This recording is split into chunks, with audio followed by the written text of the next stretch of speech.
How's your day been? Yeah, pretty chill. Just we did the ballots today. Started a bit of planning on June outturn. Okay, just checking. We're going live. A lot of cool content on YouTube. Okay, looks like live's working. Outstanding.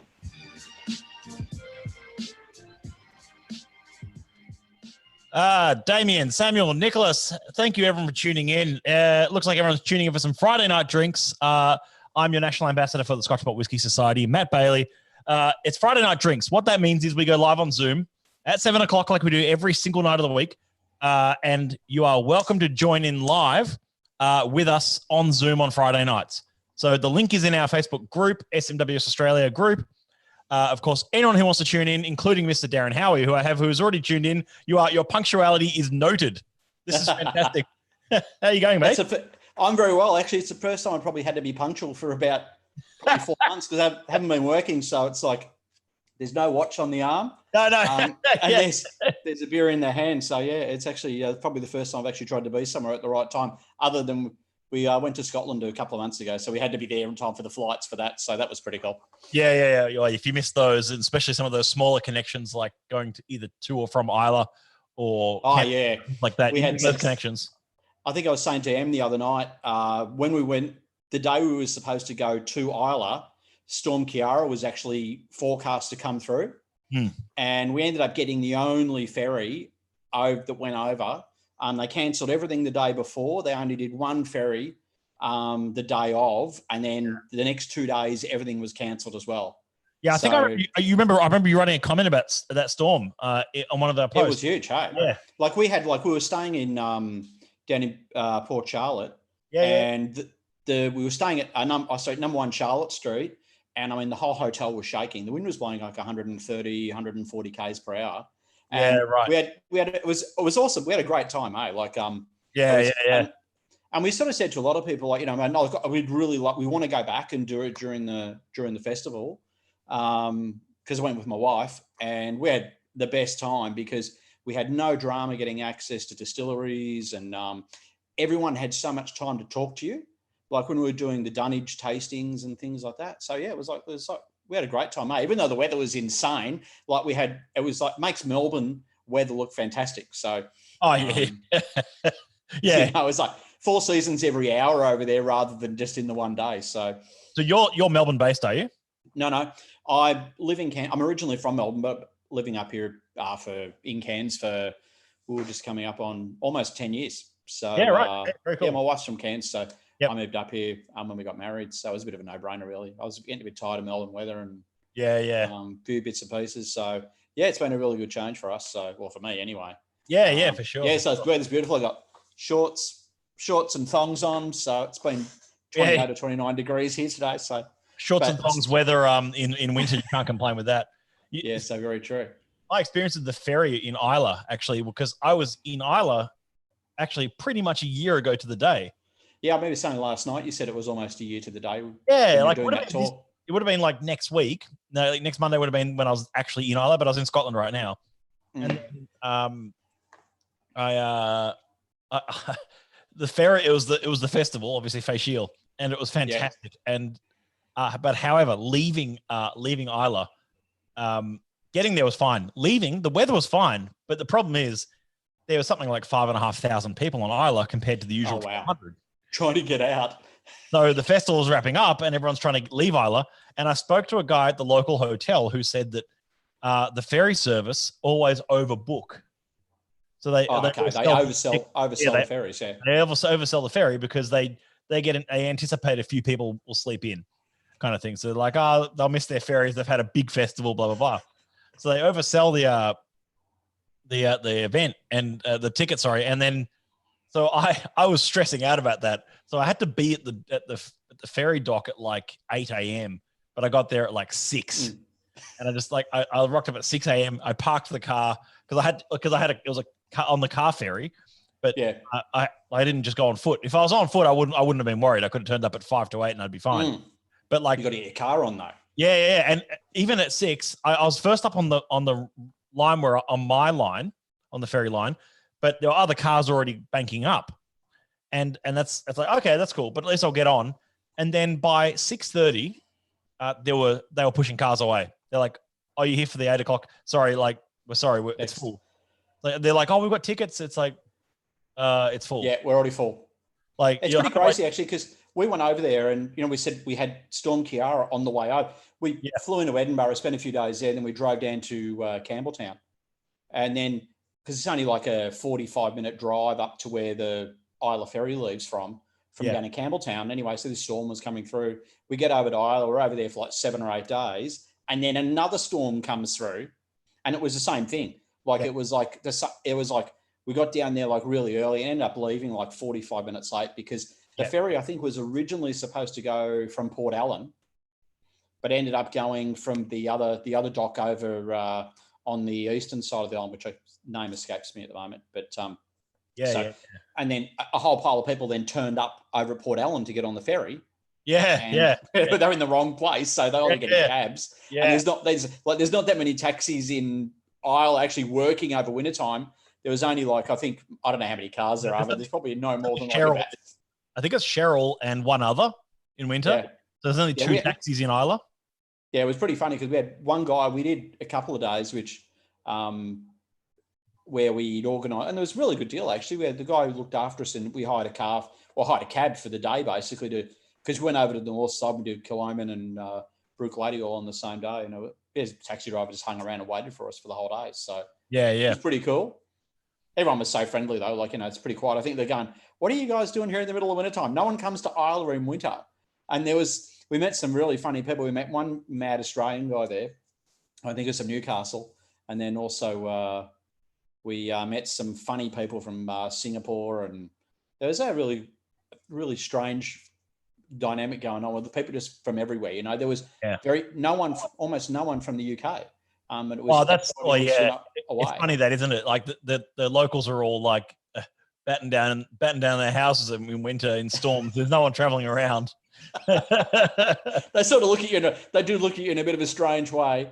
Like we've got a bit of a habit of traveling. We go Alaska a little bit, but we've been over there in wintertime and it's minus 25 and minus 30. But it's another different dynamic environment. But no, we had a great time there, right? It's such a great place. We definitely want to go back for the festival though. Just to I think it was just so much fun. Like everyone's there to have a good time. Yeah, I'll definitely see you there next year. That's for sure. I'll go over for Face Shield next year, and I think a lot of people will be. It's going to be one of those years where it's because so many people missed out on this year. I think it's going to be a massive one next year. Oh, it's going to be humongous, Yeah. You'll be lucky. You'll get an invite from someone to go and bloody present some. Yeah, that'll be good presentation, and we'll just piggyback along with you, okay? And you can get us in everywhere when we get over there. People did that last year to me as well. It's fine. We'll get you on the flight. We'll get you on the flights. We'll make sure the airplanes are running, and then you can look after the whiskey side of things. Yeah. No, that was good. I had a car in Isla actually, and it was and I just had a boot full of whiskey the whole time. It was good fun. So I was just popping in wherever I could. Mate, we almost killed ourselves over there because we bought an absolute truckload of stuff. Yeah. Anyway, and we thought what we'll do is we'll just buy it, see how we go, and then we'll post it all home, right? When we get up to Speyside, towards the end of the trip. And we go into this bloody post office down in near Inverness somewhere, and they've gone, "Oh, so what's in the box?" And we said, "Oh, there's some whiskey in there." And they said, "Oh, what's the alcohol? What's the ABV on it?" We said, "Oh, it's 55. There's some 60s and 61s." And they've gone, "No, can't send it." And so we just went, "What?" They said, no, nothing above 20%. Can't post anything home. And we're going, "Oh, holy shit." So, try and do the right thing. And I'm happy to have a chat with the guy in the post office there. Anyway, so we're going, okay, plan number 2. I think we put a post up on one of the Australian whiskey pages. Carla did. Yeah. And someone got back. And anyway, we ended up going to it was a great little place called the Whiskey Castle in Tomintoul. I know the one. It used to be run by Mike Drury. Okay. It was called the Whiskey Castle. He's since retired, but it was. Yeah. The guy who's bought it is a wonderful guy. Hey, because we sort of walked in, and we didn't even say anything, and within 10 minutes of walking in, we had 8 whiskies in front of us, and he's going through all these some Whiskey Castle releases, and then some other independent bottlings they had, which are fabulous. Yeah. And we sort of explained the situation. Is they have a deal with DHL, and they'll actually, if you buy something, and they said, "Oh, look, DHL is super reliable, but it's the only problem with it's expensive. It's expensive. Yeah, it is. And we've seen that as well. Even, I mean, at Society, everything we bring in for members is sea freight. So it's kind of like, it takes a couple of months to get here. But, and that means we're able to keep the costs down. But at the same time, every so often we'll bring things in air freight. And it's like, we always have to use DHL. And you see the fees on those and you're like, it's okay. It's excise plus DHL processing fee plus this plus that. Yeah. Like, we were pretty lucky because we sent home two boxes with 6 in it. One got hit and one didn't. So that's okay. We're not going to complain about that at all, especially considering we brought in way more than our duty-free allowance on the way in anyway. We just declared it all, and the guy here in Kent said, just off you go, enjoy your whiskeys, sort of thing. We sort of explained it. I think a lot of people like that. If you just explain, if you're bringing whiskey back in and you are over the limit a bit, like, you can't really pull the chain too much. But no. If you're within, we both brought back in, I think we ended up bringing in about 4 litres each, 4 to 4 1/4 litres each. So about 2 litres over the limit. The guys were really good. So as long as you sort of speak up, plead guilty and say, look, this is what's happened. I've been on the trip of a lifetime. Yeah. What are you dramming on anyway? Mate, I've got considering you've had all the whiskey and element people on for the last few days, the last time I was in Melbourne, which was probably about 4 months ago now, Lockie convinced me to buy a bottle of its Glenallachie is one of our favourite drams. Right. And it's a 14-year-old Pedro Jimenez. Enamel bottling. Yeah. Yeah. And there's always a cracker, There's always a flinty mineralic note I find to Glenallachie. Glenallachie? Yeah. To the spirit, their spirit character I find quite it's quite flinty, and I mean this in a good way. It's quite a heavy mineralic spirit. Not too dissimilar to Talabardine or there's a few other distilleries that have that character. Actually, I'm not a huge fan of Talabardine as a distillery, but I find that spirit character exists in it. And to a certain extent, Blair Athol has that. Okay. Has that almost like sort of rich, spicy, flinty character to the spirit. I don't know what causes that. Anyway, sorry. Andy Milne has joined the channel. Andy, good to see you. Good to see you. Good to, like, twice in 1 week. What's my? It's just good luck, isn't it? It's just a treat, isn't it? And I got a new angle as well. I know the desk has moved. Yeah. So we're in this office over the weekend. Actually. End of the week, move the desk. Yeah, I actually thought about this earlier this morning. This backdrop that I've got currently is gonna change, and I'm gonna rearrange this whole sort of studio setup over the weekend coming up. But yeah, this is very cool because right now my office is a nightmare, and so I need to rearrange things to make it more practical and maybe do a big clean out, even though I don't have hard rubbish coming up this week or anything. But yeah. Yeah, my office is my living room, and so I put my desk in, with my back to the TV, and I actually at least have a view outside that way. But it is quite impractical for the rest of the time. So just chuck it up against the wall, and then that's me done and cleared out. Yeah, absolutely. Big shout out to everyone who's been tuning in: Jimmy Sourbeer, Ivan Myers, Tyson Balasso, Chris Cornell, Alan Chen, Alex Moores, Ali Barnard, Jim Finnegan, Rob Akers, Nick Husek, Sam Licardi, Damien. Oh, mate, this is great. Good to see so many people tuning in for some Friday night drinks. Of course, you are welcome to join the Zoom with us as well tonight, if anyone so desires. But going back to Glenallachie, just for a second, I think it's a very interesting spirit, as I say, they create. And I'll be completely honest, while it's not always to my tastes, I like the fact that they do have a unique profile, and that you get this. There is a spirit character that's quite big and rich and mineralic, which I like in a spirit. But yeah, I don't ever remember seeing much of his stuff before Billy took it on. There wasn't much though. There wasn't. I think that's the Billy effect. Yeah, and I think they did a lot of stuff for blends. I think almost exclusively, didn't they? It's a young distillery. I mean, I can't remember. It's like, what was it, like 1960s when it was founded? 1970s, something like that. It's that young, jeez. You know, it's a youngish distillery in the grand scheme of things. And I think it was designed by Pernod Ricard for the purposes of building out their blends before they sold it off due to surplus. So it's like, well, this is surplus to our needs. And Billy bought it for, you know what? I've got a bit of a man crush on Billy Walker. Only because, like, let's be honest, like, he's the consummate, like, whiskey businessman in a way. The guy get Penn and Rickard executive drunk in the pub and buy a distillery off them. Yeah. Jeez, clever. It's true though. It's true. I mean, he's got that sort of Midas touch, and he had.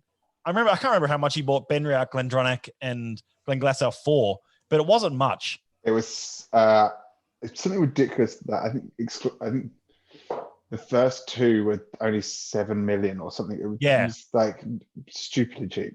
And then I think he paid a lot more from Glenglassaugh than he did for Benriach and Glendronach. Yeah, right. And then let me just I want to get this number right just in case. And then he sold Benriach to Brown-Forman for £285 million. Ooh. So, like, what's that turnaround? What was that turnaround? Like 12 years, 13 years?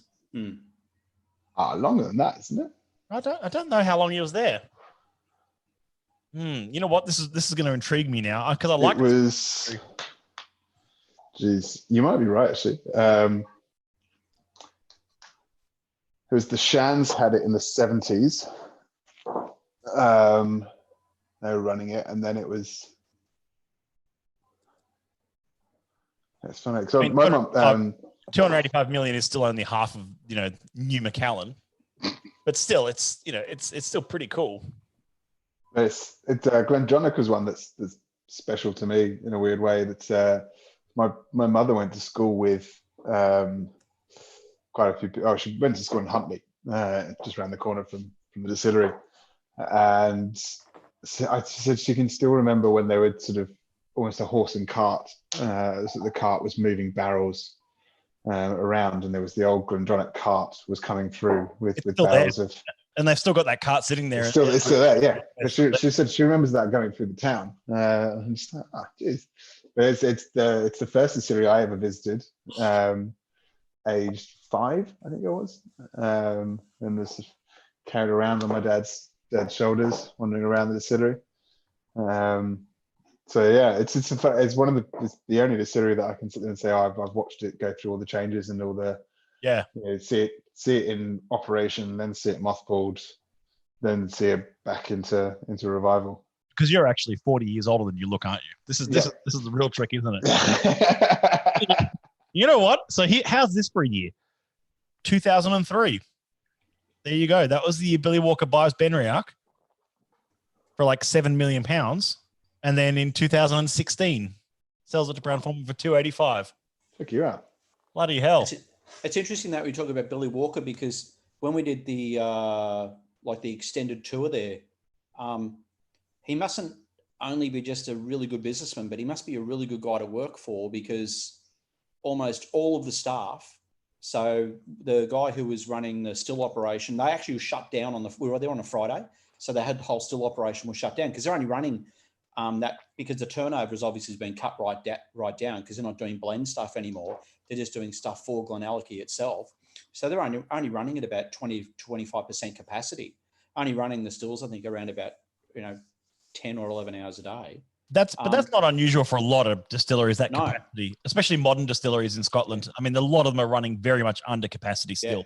Yeah. But every single person we met had worked with him at Glendronach.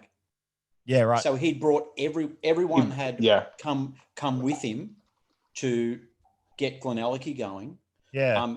So the person running the tour, the other two guys who were basically in the shop that they were running there because they were moving. They'd done the tours and tastings had been done in the warehouse, but they were moving it down into a new room that they built, which is quite a nice room adjacent to the shop.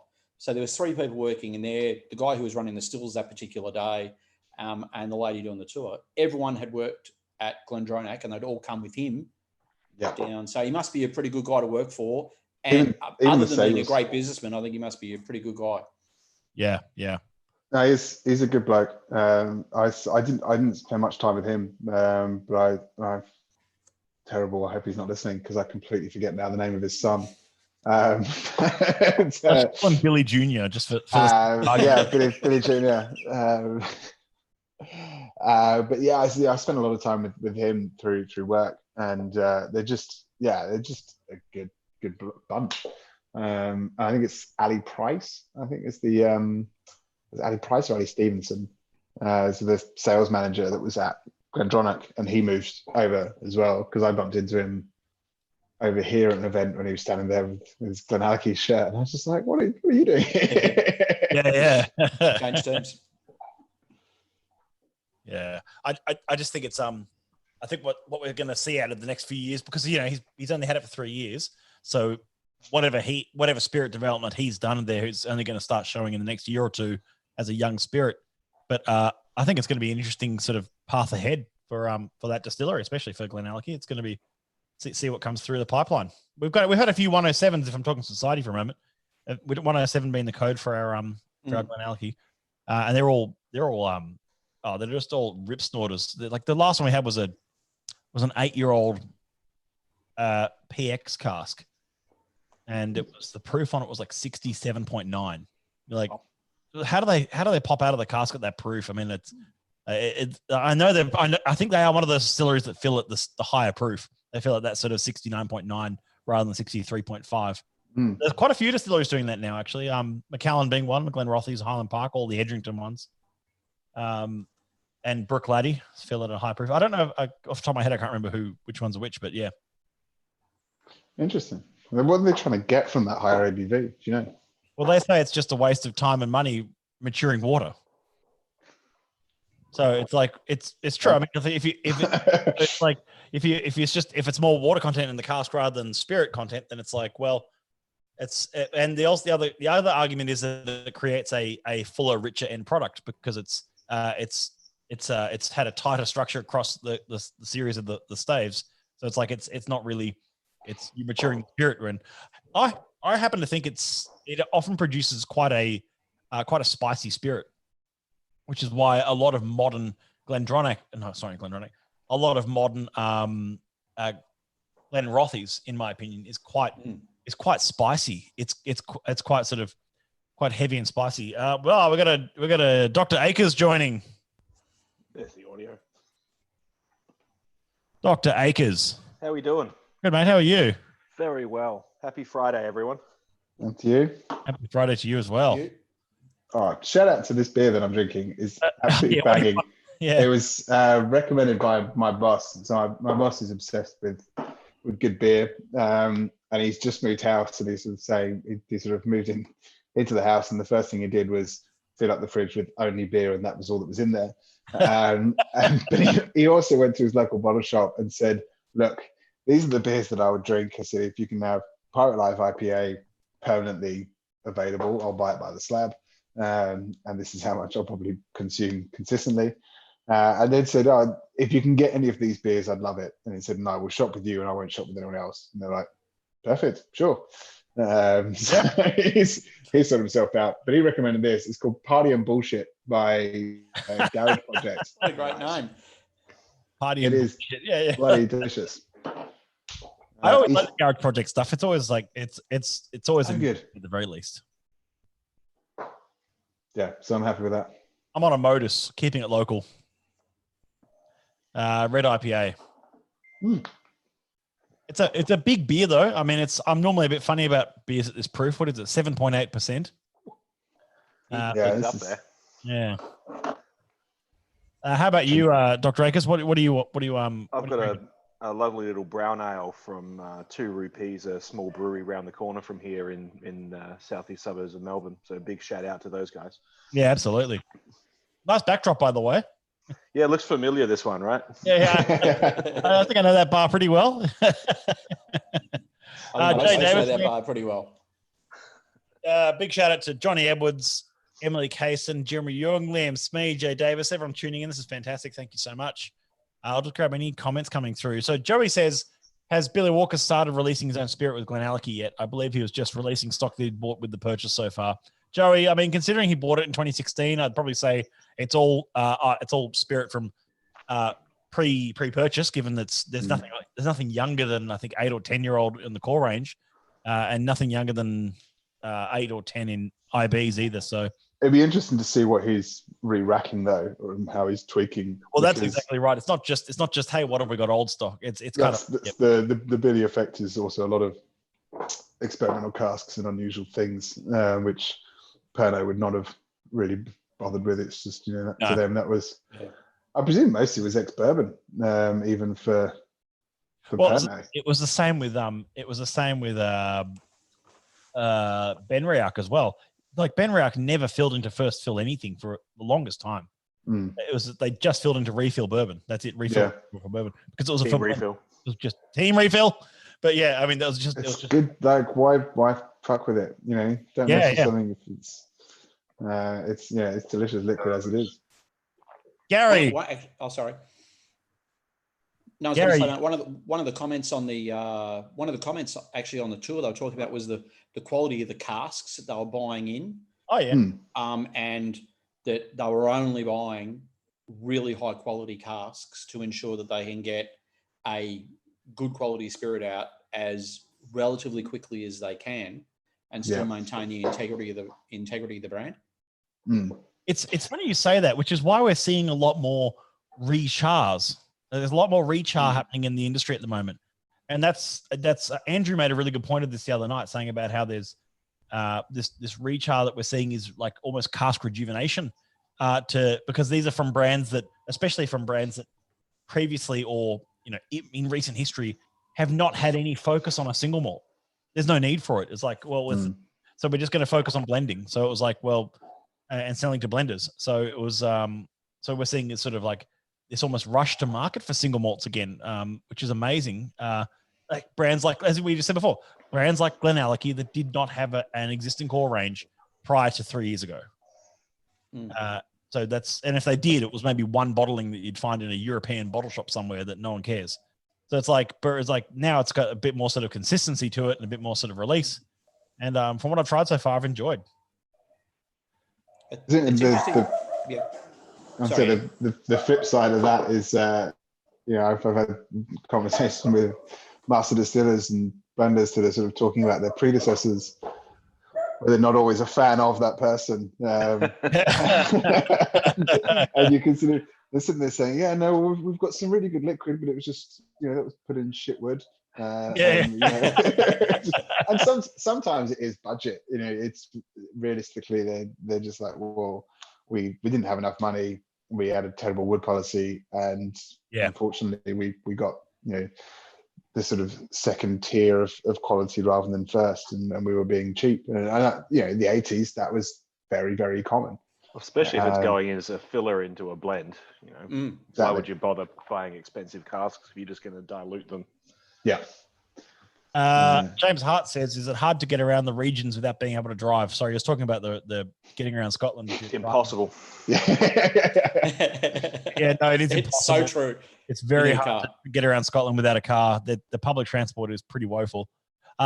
Even once you're in a region, I think, Duffton is probably the only sort of place that you could probably base yourself, or Aberlour, you can base yourself and get around. But even then you're pretty limited, and taxis probably is the way that you would get to and from. It's pretty hard, even just in Aberlour only, a couple of months ago, it was obviously during the quiet time of the year, but you wouldn't exactly think that the joint's going to get flooded with cabs coming in just to cover the Speyside Festival.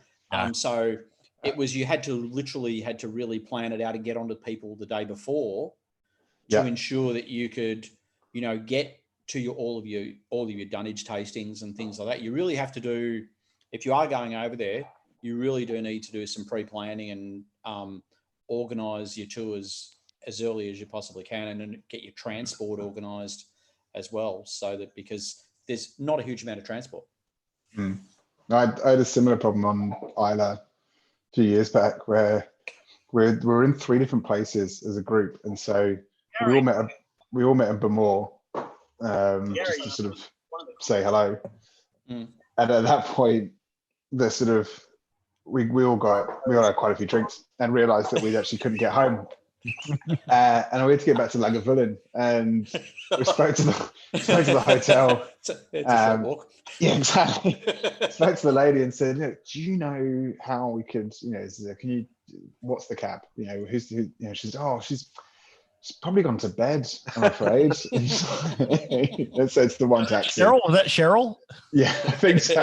Yeah. So, and so sorry, we, Cheryl, the cabbie that I can't tell on here, but that's okay. we were instead told that the best option is to barter with the boys that's sitting outside. And there was the guys who were still sober, all two of them. Yeah, because they weren't old enough to drink. Yeah, but they're old enough to drive, right? Exactly, yeah. So two 17-year-olds that have recently, this kid that's just passed his test and was being cool and sitting on the street. And yeah, thankfully I was with two female colleagues. And then eventually went outside, chatting him up, got a very good price. And he thought that, he'd scored and he was, in there.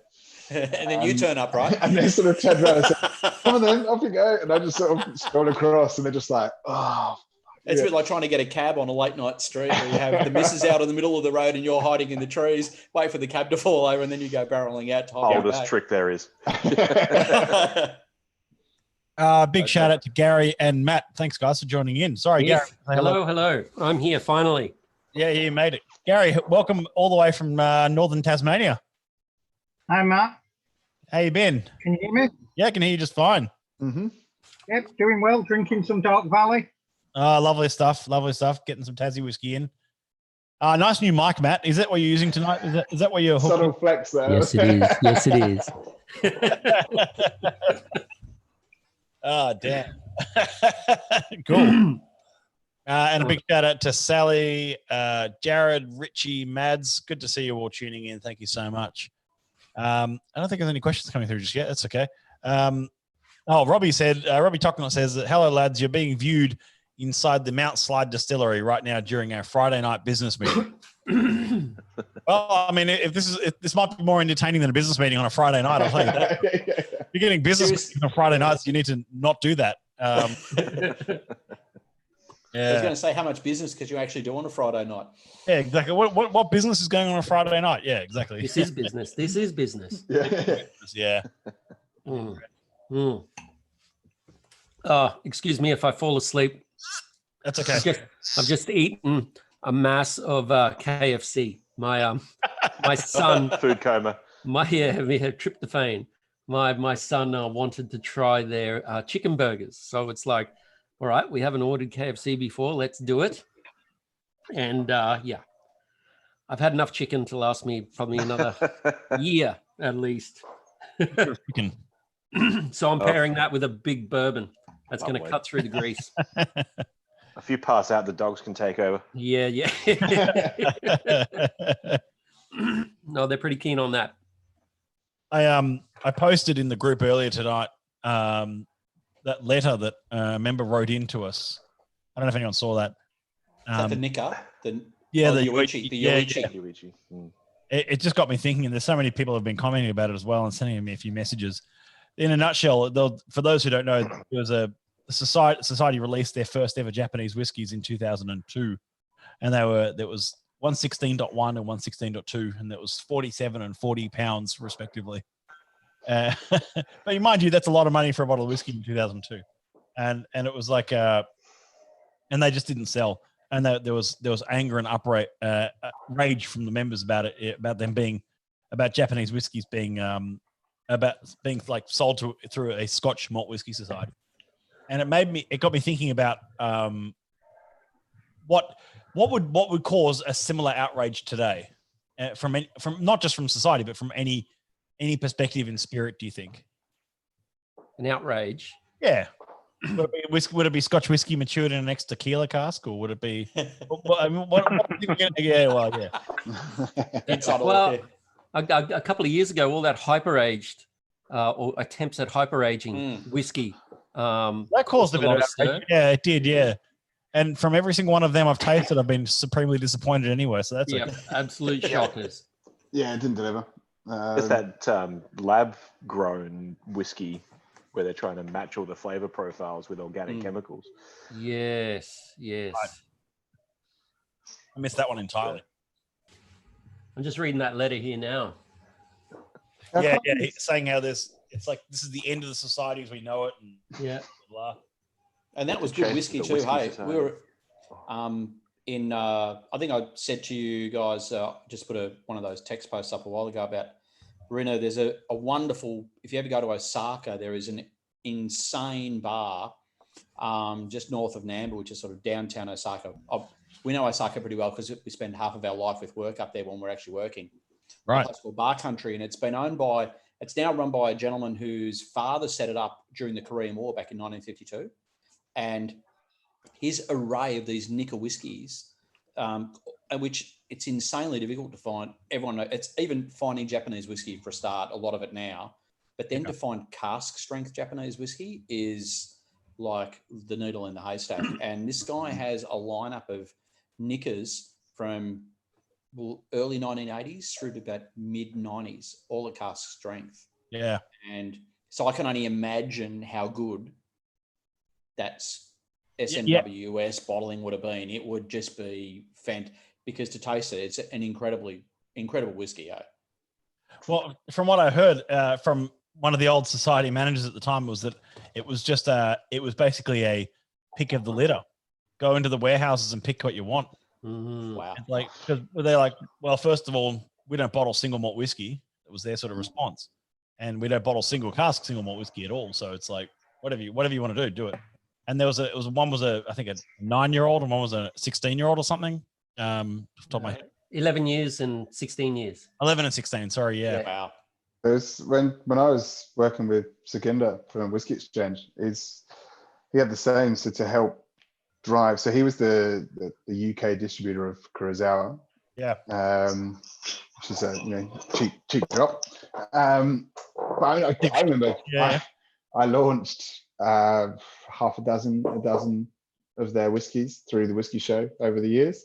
Yep. I remember the first year we did a 29-year-old and a 31-year-old, one bourbon, one sherry, sister casks. If you put them together, there was 2 geishas next to each other. It was beautiful. Oh, wow. And I remember thinking, I think they were 350 each. So it's like a pound. And I just remember thinking, that's quite a lot. Yeah, I'm not gonna. And I had that money in my bank account to spend. I didn't see it as an investment. I didn't see it as an opportunity. We always sit and think, in the industry, we're a step ahead of the game and we know what we're talking about. Because I had exactly the same. I went to the launch of the Joker, and did the same. I was like, that's quite a lot of money. How much was the Joker when it was launched? I think it was £350, £375. What year was that though? What year was that? I remember about 2014 from memory. Oh, okay, well, but even then, even in 14, that would have been that's a lot of money for one bottle. It's a lot of money, yeah, but it's now selling for about £6,000. Well, I found one bottle. There's one bottle of the 116.1. I found it on a UK website, and they want £5,000 for it. Yeah, it was £40 when it came out. But we had to when Sukinder was first trying to get people to understand the quality of Japanese whiskey. He was, I think, over a certain value, everyone that purchased a bottle of whiskey from the website, regardless of where it was from, they got a miniature of Yamazaki 12. Yeah, right. And that was, a 3-month campaign, I think. And it wasn't until then that people finally sort of went, okay, this is all right. Don't mind this. Yeah, I think the funny thing about, I think, Japanese whiskey, and especially contextually of the last decade or more, has been how the uptick changed very quickly. And there wasn't sort of, I didn't feel like there was sort of like a gradual sort of. There was no kind of slowly there. It was just like, bang, we're here. No one cares, no one cares, no one cares. Then what the hell? Everyone cares. Yeah. James. Hello, how are you? Good evening. Good evening. You're coming through loud. I was listening to Andy's dulcet tones there while I was drinking a whiskey and getting a beer. That's the same with you, I've just finished. This new bar setup looks epic, by the way. Well done. You like it? Looks very, very tidy indeed. Yep, well done. looks good. Thanks, man. It looks well. I've got all my bottles behind me here. And you're running a multicam setup as well. I know. There's a professional here. I can drink whatever. If I'm doing a whiskey tasting, something if we talk about something, pick it off the shelf and we'll just have it. Nice and casual, just the way that you kind of want it to work, having this kind of setup, I suppose. But thanks, man. I appreciate it. Yeah. This setup is way more professional than I was expecting for a Friday night. He's hired a film crew to do this. Where's your butane torch, though? There's no butane torch. No, exactly. I get my. You guys want a whiskey? You guys want a whiskey? Yeah. You pour something. Oh, Go. sorry. I'm talking to the camera guy and the sound guy, not you guys. Sorry. Yeah. Sure. Oh, to the crew, man. Yeah, all your crew. This is unbelievable. This is called professional broadcasting at this point. Oh, dear, I miss all of you. Karen, Nice to meet you, mate. Gary. Hi. Do I have to say that like Gary? Well, that's what I first thought when I first met him. Kind of like, what is it? What were your grandparents Welsh and Japanese or something? Gary. No, I just married an Aussie and she wouldn't have my name.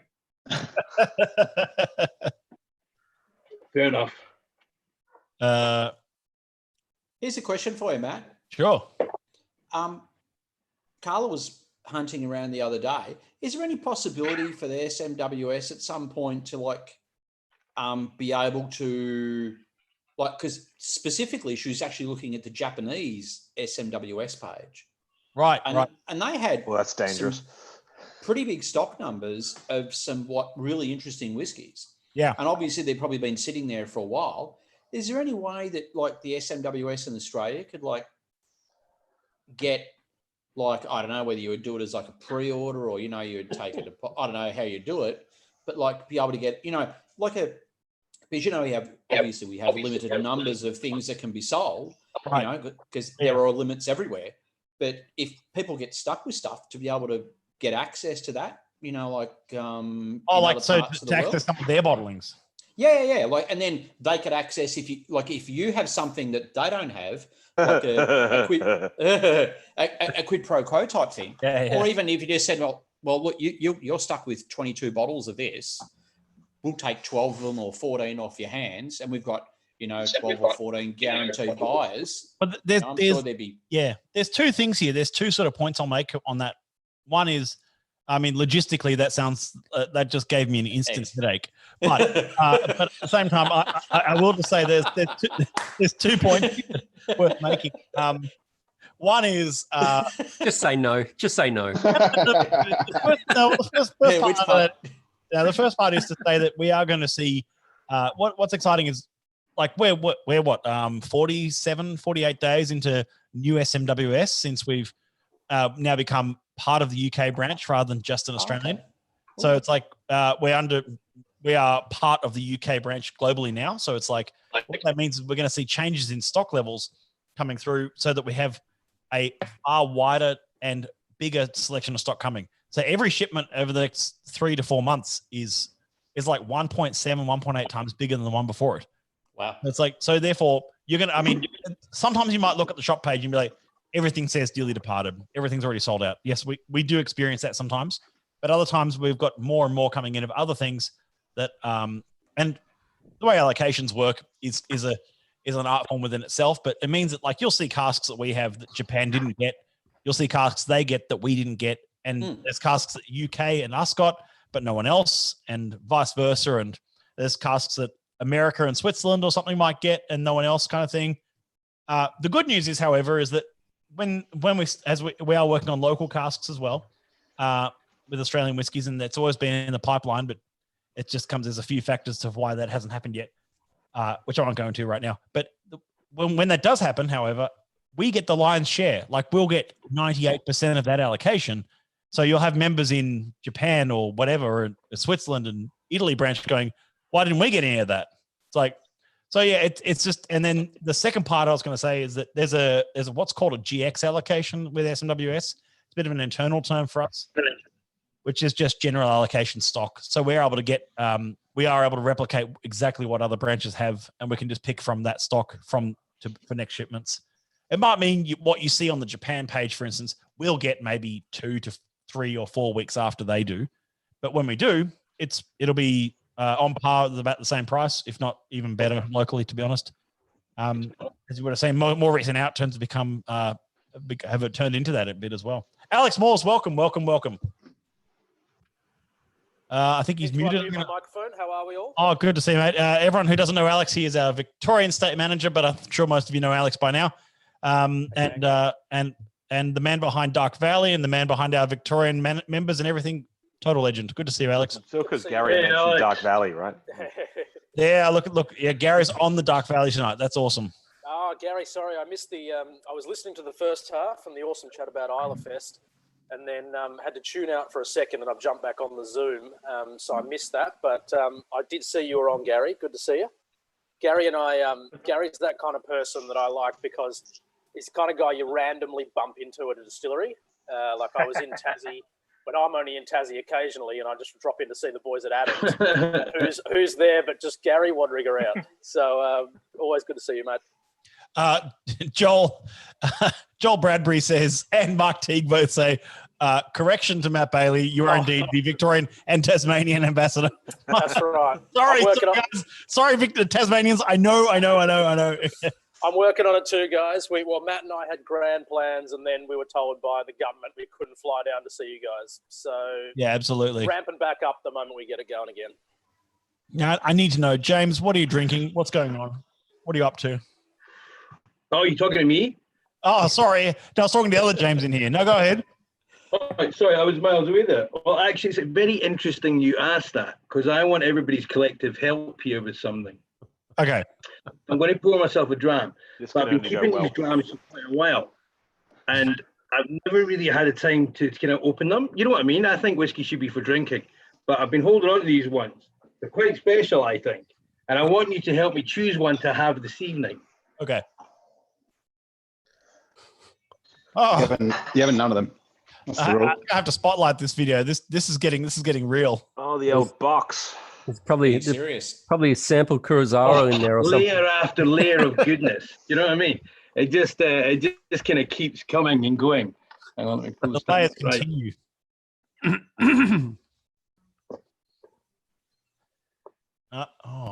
There's a book in here, but like to be honest with you, the ending's crap. And then another layer. It's like being a magician or something. You know, you're going to be totally amazed when a fucking rabbit jumps out here and no whiskey. Here we have it. Hey. So let me just tell you what these are. What do we got? Get them out of the light a little bit. 125.61. Oh, what? Rich custard pudding. No. ABV is that's winning so far. I reckon that one takes 61. it so far. It's a little 10-year-old. Oh, So 125, Matt. yes. What's 125? 125 is Glenmorangie. Glenmorangie, nice. So next one up is What do we got? 64.41. Okay. That's a going little bit. Yeah. That's Get some focus going on here. Yeah. We'll just get one of your 6 cameramen to focus in on that. Yep. Great. Just tell us the story. Yeah. Okay, Brian, can you focus in on this for me? Okay. Okay. Oh, he nearly got it there, didn't he? I think your 64.1. computer needs glasses. And this is 47.7. Okay. I think that's a 24-year-old, right? 24-year-old sounds about right. Yeah. Yes, it is a Good 24-year-old. old Yeah. Manic Moyam. Yeah. Well done. And I'll try and get this one in one go so you can focus. 39.74. Okay. I love this. Retired ballerina in a curry shop. I mean, They you know don't, what I mean? they don't Does write that- names like that. Yeah. Names like that just don't exist anymore. Come on. No, 19 years old. It's a 47. I'm really interested in that. I think Friday night curry could be an agenda. And the final and last one, which is very Australian, I think. I think the notes were by an Australian for this one. What have we got? 3.194. Surf and turf. Surfing. Yeah. I think Back from when we were getting too many threes. from memory, that one actually. There's never too many threes. Surf and Turf was exclusively for those little sample bottles, because I remember when, before my time, they were doing packs of 4 in square boxes, and they did 4 editions of it. And one of them was called Surf and Turf and Smoke and Barbecues. And that was the highlight dram in that little pack in the UK.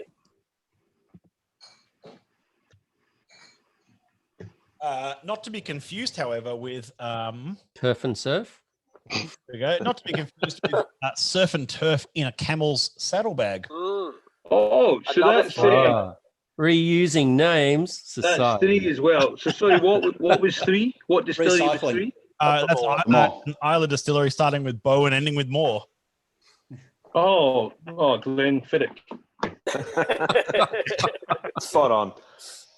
I had to get it in somewhere. Do you know what I mean? Yeah, look. You either said Glenfiddich or Balvenie. The Balvenie something. It's the Balvenie, I think. That's Balvenie.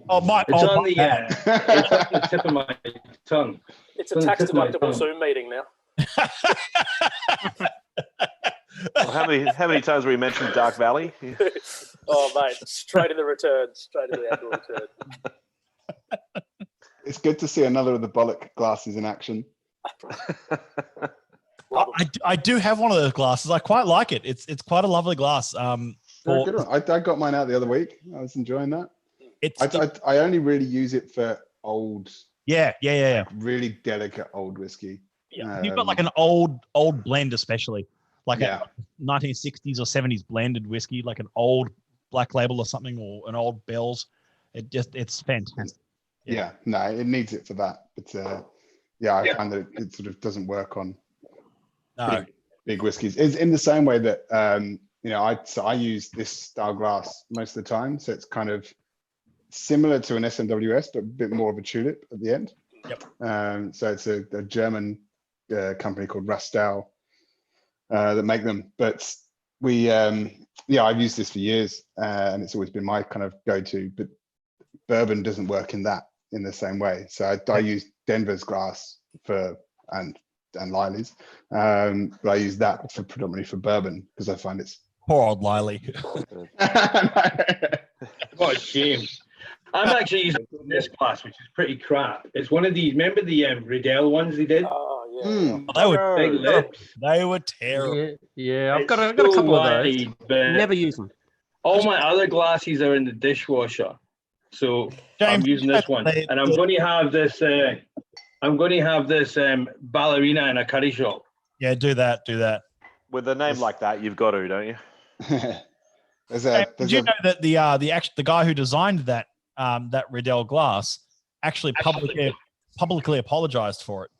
Didn't he? Oh, really? Yeah, I think he told me that. Actually, you did tell me that when we did the glassware thing, when we did that panel. Yeah, we did. Yeah, it was true. It was published on the Riedel website for about a month. It was an apology for we didn't really consult the whiskey community. It wasn't really. It's not a great whiskey glass. We're sorry about that kind of statement. Not enough to return the money though. Not a product recall worthy statement. Come on. Mine is still in their boxes. Thank you so much. It sounds like they needed to send hand glicks around to Riedel. Yeah. And write them a very nasty letter. Yeah. He was busy with Norman, I think. Oh, shots fired. Oh, wow. Too busy writing a letter. Contact. These things get posted on YouTube, man. right, man? This is so nice. Joel Bradbury says he's about to open his delivery. Joel, I'd love you're welcome to jump in the stream if you're doing it live, mate. If you've got a camera or a phone or anything, but your call, mate. Very cool. But yeah, sorry, I'm still laughing at that Norman comment. Actually, hold on one sec. I'm going to grab my favorite piece of glassware. Well, I have a lot more material, so. He's grabbing his Westwood mug. Yes. Hey guys, what was 39 again? Linkwood. What was 39? Linkwood. Man, this is really nice. This retired ballerina in a curry shop. My memory of that era was they were really refined. You know, elegant's the right word. You know, a bit older. Beautiful. I think, above 15 years old, so above whatever OBs were out at the time, and just really finessed whiskey. finesse. Yeah, it is. I wasn't expecting Pauline to be naked. Yeah. That's your favorite glass, that jug. No. What I love about it is most water jugs.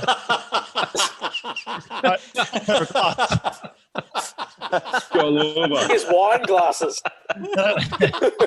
What I love about this water jug is the fact that it's about the same capacity as a pint glass. I mean, how much water are you adding to your whiskey that you need a pint-sized water jug? It depends how heavy a night you've got. You know, if you're there for many hours and many people. You've seen Charlie clean out, right? If you're doing a tasting bar or something, and you know what I mean, then sure, yeah. I've got so many fucking jugs, man. It's ridiculous. Does anyone want any jugs? I've got fucking shit. Many fucking jugs. Write that down as the best problem to have, I reckon. and I have big jugs. Someone had to go there. Sam Liccardi says that red Solo cups are my preferred glass. They really concentrate the flavour. Yeah. And a big shout out to Andrew Harissa, Craig Johnston. Good to see you, Craig. Kevin Kwan, Steve Arias. Good to see you guys. Joel says, I'm in my PJs. Don't know if the time you'll see me is burned into your eyes. We're all friends here, mate. We're all friends here, mate. You do you, though. You know, you do you. All good. Just happy if you're wearing pants at this point. Or at least angle the webcam so it's not at that area. I had to go in the office was it last Friday. And we were doing a screening of a film, and then after that we did a sort of live stream to all the guests and did this tasting online. But the guys that did it's Whiskey Hunt Australia, and they have this amazing AV company at their disposal. So we turned basically our reception office into this film studio effectively. Yep. I've never seen more laptops, screens, and cameras in my life. But it was the weirdest feeling. You know, for 6 weeks I haven't worn pants and I haven't worn, left the house. And all of a sudden it's just like, oh, I'm putting on my fancy jeans and I'm gonna off I go. I'm going. It was a very bizarre feeling to just be like, oh, okay, yeah, let's putting on my big boy shoes. Yeah, put clothes on that going people. Outside. Yeah, it's more than the person that runs the cafe at the corner. You'll love this, Andy. A lot of the legal community have been doing appearances, like court appearances by video. So you've got they suspended the requirement to go to court, but they didn't suspend the requirement to wear robes and wigs. Nice. So you've got barristers in their living rooms, no pants, full robes, full wigs. I love that.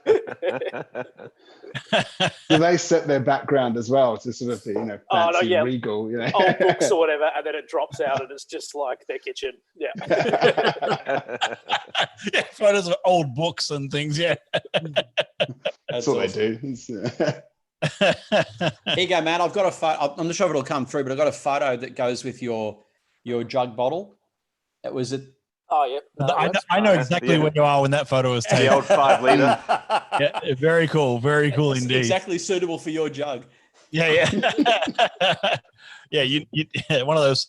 I do have one. I think courtesy of actually Matt Wooler, who stole it by proxy for me. But anyway, I actually have a. Does that mean got someone else to steal it? Yeah. Well, he sort of thrusted it into my hands at an Ardbeg day, but I have one of those 4.5 litre Ardbeg Moore bottles on the top of my shelf over there, which it's a dummy bottle. But you know what? Of course it is. Of course it is. You know what? I remember when they on one of the years. What was the gold label bottle that they did? Was it Oriverde? Yeah. And the year that they sneaky. You're claiming that one back. The year that they released that, they sent press samples. Yes, had one.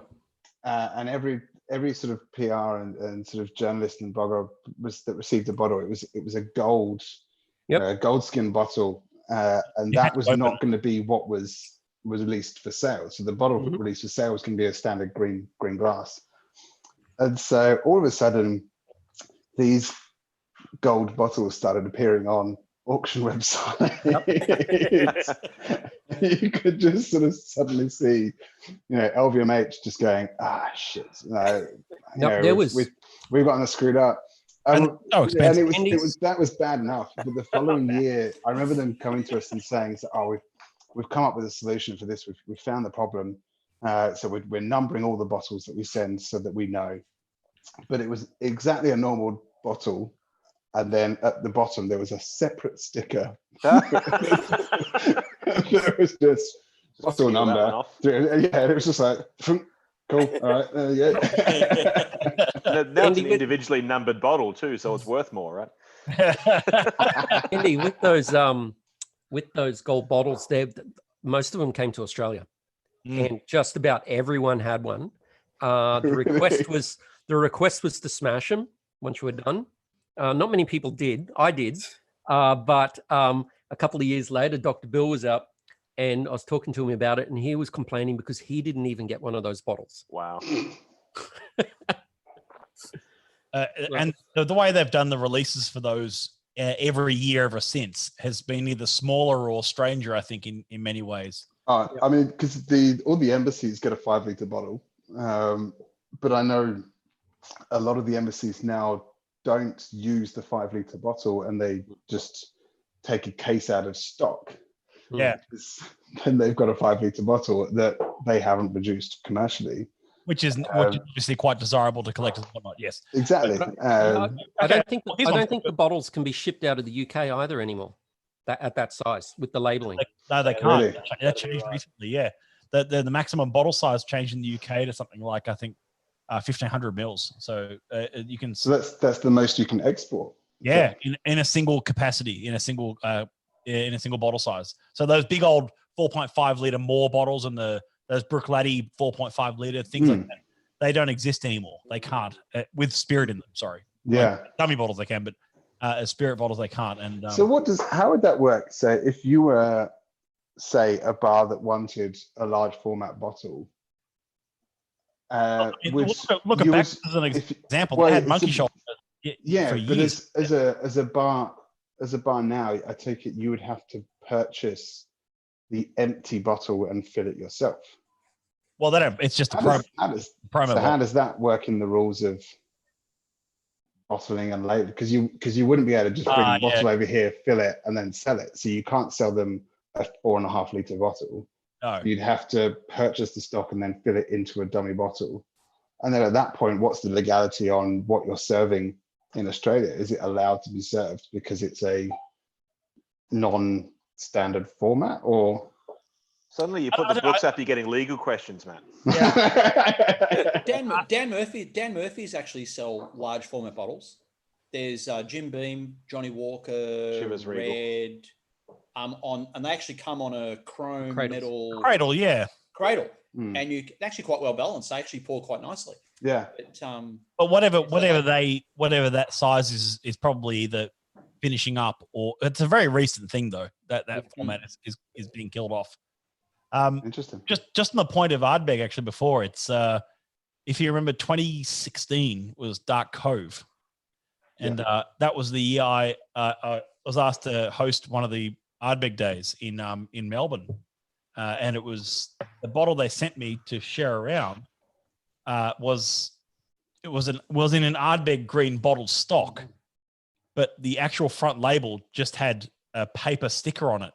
There was no label. And it just said Ardbeg, Dark Cove. No ABV, no bottle size, no nothing. Just, okay, that's the one you're supposed to use. And people said to me on the day that, you shouldn't open that because that's going to be that's a collector's item because it's a mislabeled Ardbeg bottle. It's like, I don't care. Sorry, it's like the same happened in the UK I think 2 or 3 years prior to that, where they did the same thing. They released minis. Idea was that the attending the event got the minis to take home. Yep. And that was all that's produced. And so there was sort of a rarity because the minis were only there for the PRs. But then I think it's in Ian Buxton's sort of 101 Rare Whiskies, for the reason that at the PR event, when it came to it, the brand manager for Ardbeg had forgotten to order the stock. And so he handed all the journalists their PR kit and said, here's your goodie bag and here's this. And said, yeah. And so we'll go through to the tasting. Right. So if everyone wants to just take their bottles out, open your bottles and pour that into it. And I think a colleague of mine, or a former colleague of mine, he was with a friend and said, oh, look, you hold into yours and we'll just share this one. And they split it, and it's now one of the rarest minis on the market. To the point that when they this book, he was asked to supply the mini for this book because yeah. One of my I know Wool heard this story before, and some of you may have, but one of my favorite ever examples of Wool, you were there. At the launch of Hibiki Harmony, I think it was, or oh yeah, no, maybe in the launch of Hibiki 12 even. Anyway, Harmony, I would say. And there was do you remember at the entrance to the event there was like a pyramid of Harmony bottles. Yep. And they had sort of fairy lights around them. And I was standing with Justin Stradala at the time, and I said, if you have a pile of bottles at the front there like that, people are going to pinch them. They're just gonna go walking at the end, and he said, "Oh, that's okay. They're all full of tea anyway. They're just full of Earl Grey." And sure enough, standing up on the top balcony, looking down at those bottles, you could see people just doing the whole sort of like, oh yeah. And people were pinching bottles at the end, like, oh yeah, I'm taking one of these, and running out the front door. It's like, yeah, you take that home, you open it, and you enjoy that. Well, when you heard there was Earl Grey in it, you took 3 of them, right? Yeah. Tag Team Earl Grey. Taking teabagging to a whole new level. I remember having that in the opposite way of sort of excitement, where I finished an event up and it was a bartender competition, cocktail competition. And at the end of the event, the brand manager was like, oh, here you go, have a bottle. And really, my role at that time, no one gave me freebies, and I got invited to the odd thing, but I wasn't of the role, or the sort of my job wasn't at the point where people would give me freebies and give me stock, because it was irrelevant to them, and so I was very unimportant. So I suddenly felt quite special. I was like, oh, I get a bottle. I was like, geez, that's pretty lavish and that's pretty special. 5 minutes later, we're walking to the next bar, and he shouts at me. He's like, Andy. He's like, pull the cork. I'm like, what? He's like, pull the cork. Just have a drink. And it's like, all right, fine. Pull the cork. Have a swig of the bottle. Pass it to him. He pulls the cork and just lobs it. Never to be seen again. And the bottle is consumed on the way to the next pub between the group. I was just like, bollocks. It's like, there was me thinking I got a bottle to take home. I was just like, excellent, excited for this. And it was consumed within 15 minutes on the way to a pub. I was like, that's way too bad. That story's worth more than having that bottle. Now I've introduced him before like this, and I'm going to do it again. You can take the boy out of Wick, but you can't take the Wick out of the boy. Mr. Cowie has entered the stream. How you doing? Good to see you, mate. Good to be seen. Good to be seen again. Indeed. Welcome back. I've positioned myself outside tonight, actually. You look quite ominous. This is like a very floating head. Yeah, it's very Bohemian Rhapsody. Because it's the last, pretty much the last day of summer, I'd say we got a blast of summer before the autumn kicks in. I thought I'd just sit outside, but I'm just going to lean to my right and just hope you observe the day after. Look at that moon. How good is that? Oh, it's mental tonight. Yeah. It's massive. Isn't it just outstanding? Yeah, it looks great. I can't see it past all my legal books. It looks fantastic. I'm sure it does. And Martin can't see it because he's in an enclosed Universal studio with his 9 cameramen and 4 sound. I think he was going to show us a different moon then. But 9 cameras. I wish I did have 9 cameras. A few enlightened figures in those books behind you. If it's you guys were talking about bottles before. bottle story. One of the first bottles I ever got for free was actually at I think it probably was the first Bruichladdich tasting here in Australia that was done with Vintage Cellars. And this is the not launch, but that's where I got to try and bought Octomore 1.1 when it came out. But at the time, going to this tasting, it cost about 80, 90 bucks to go to this tasting. So, a bit of cash being forked out for a tasting. And everyone got a bottle of Bruichladdich Rocks. That's the welcome. And they were in the tin containers. Through the tasting, they were talking about the people that they had used to help do the packaging, and they said the packaging always isn't great, and things are always missing sometimes in the tins, and all this sort of business. All great, blah blah blah blah blah. Going home that night on the bus, fine, everything like that. Got to my front gate. I live this is my old house. Matt knows my old house. A long driveway, and it's just steep as. Oh, that's right. I'm trying to open the gate, and the bottom of the tin fell out. The bottle hit the ground, but you know how thick the glass is in those Bruichladdich bottles. It just bounced, chipped, and then just rolled all the way down the driveway. I couldn't catch it. Went onto the road into the gutter, picked it up. It was chipped to hell, but it was still sound. And it's like awesome. I'm definitely can't flip that on secondary. Some of those Bruichladdich bottlings, I swear the glass was more valuable than the content. Can you say that? I don't know the rules yet, Matt. Sorry. No, that's perfectly okay. Friday drinks is that's perfectly okay. That's mild compared to what's already come before it. Oh, cool. Yeah, Bruichladdich. Gary, you got something specially holding there. What was that one? Sorry. That's the Micro Provenance one. Yeah, the Provenance series. Yeah, absolutely. What is everyone drinking, by the way? That's a question we've been asked a few times on the text chat, and I haven't responded yet. Sorry. What do we got? So, what's that? A 29-year-old Paradise Patisserie. I don't have a society bottle. Sorry. No, that's right. You're I've gone from two. I've gone from this. Boozy Basil Blueberry. To this. Old mini. That's a beautiful old mini bottle. Bit of Anok, yes. Old favorite going here. Ooh, flavor, yes. And a 16-year-old Lefroy, yes. Oh, everything. Given the Bunsen's arm, I thought I'd. Yeah, but Can I see that bottle again? Yeah, of course. I think it's 1970s. Wow, nasty.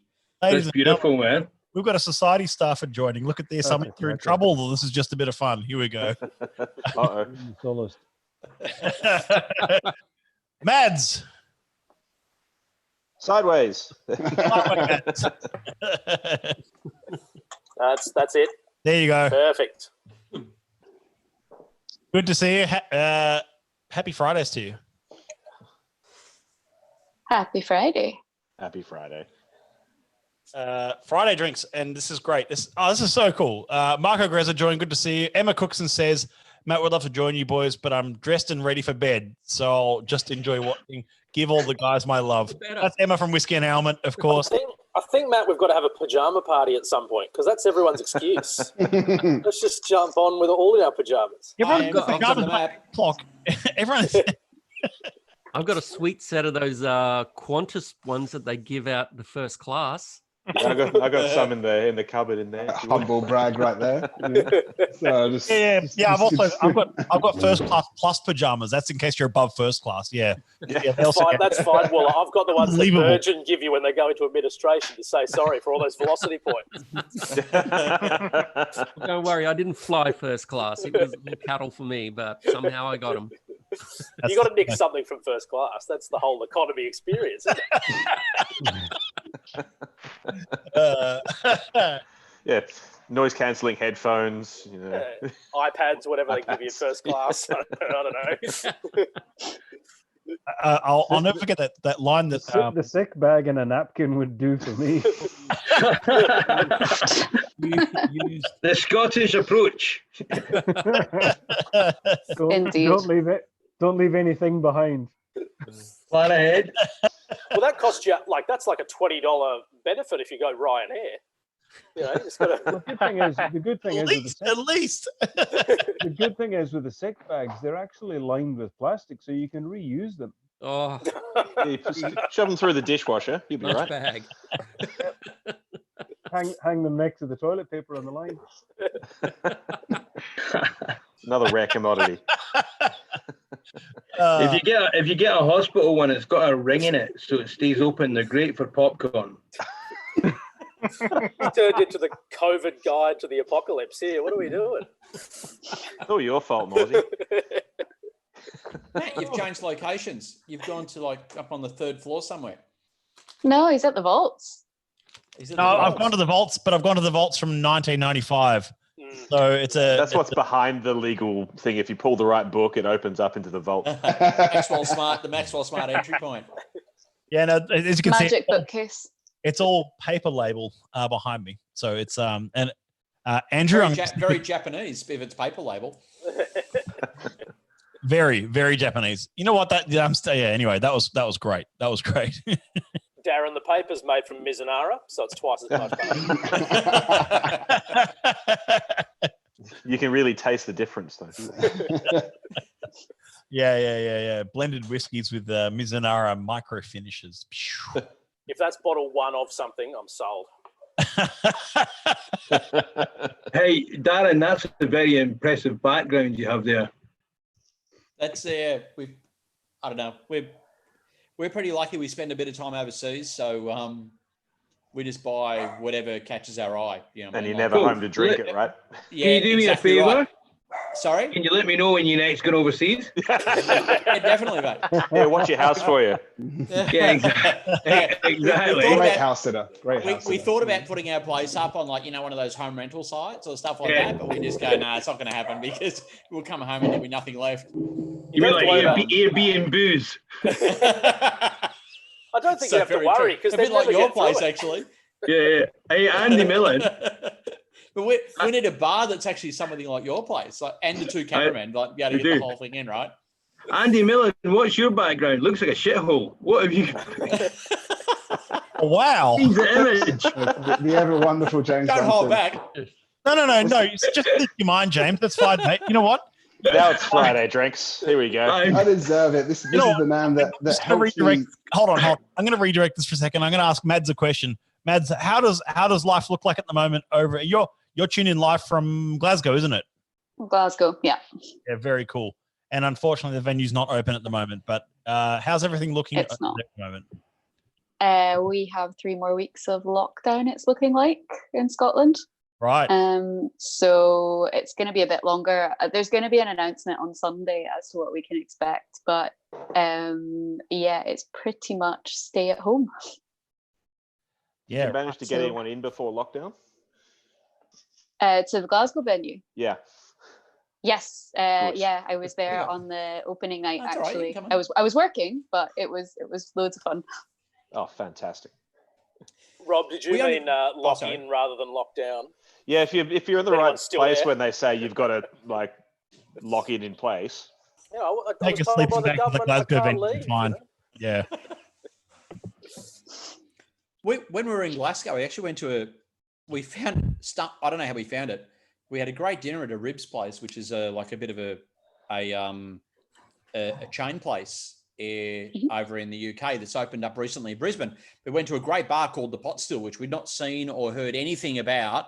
Oh. And wow, did we have a cracking night there. We met some pretty funny pommy guys, and the guys behind the bar were just fantastic. And they had an amazing collection of whiskey there. They do. They've got really good pies as well, actually. I don't know if they had pies when you were there. No, pie and beans and gravy.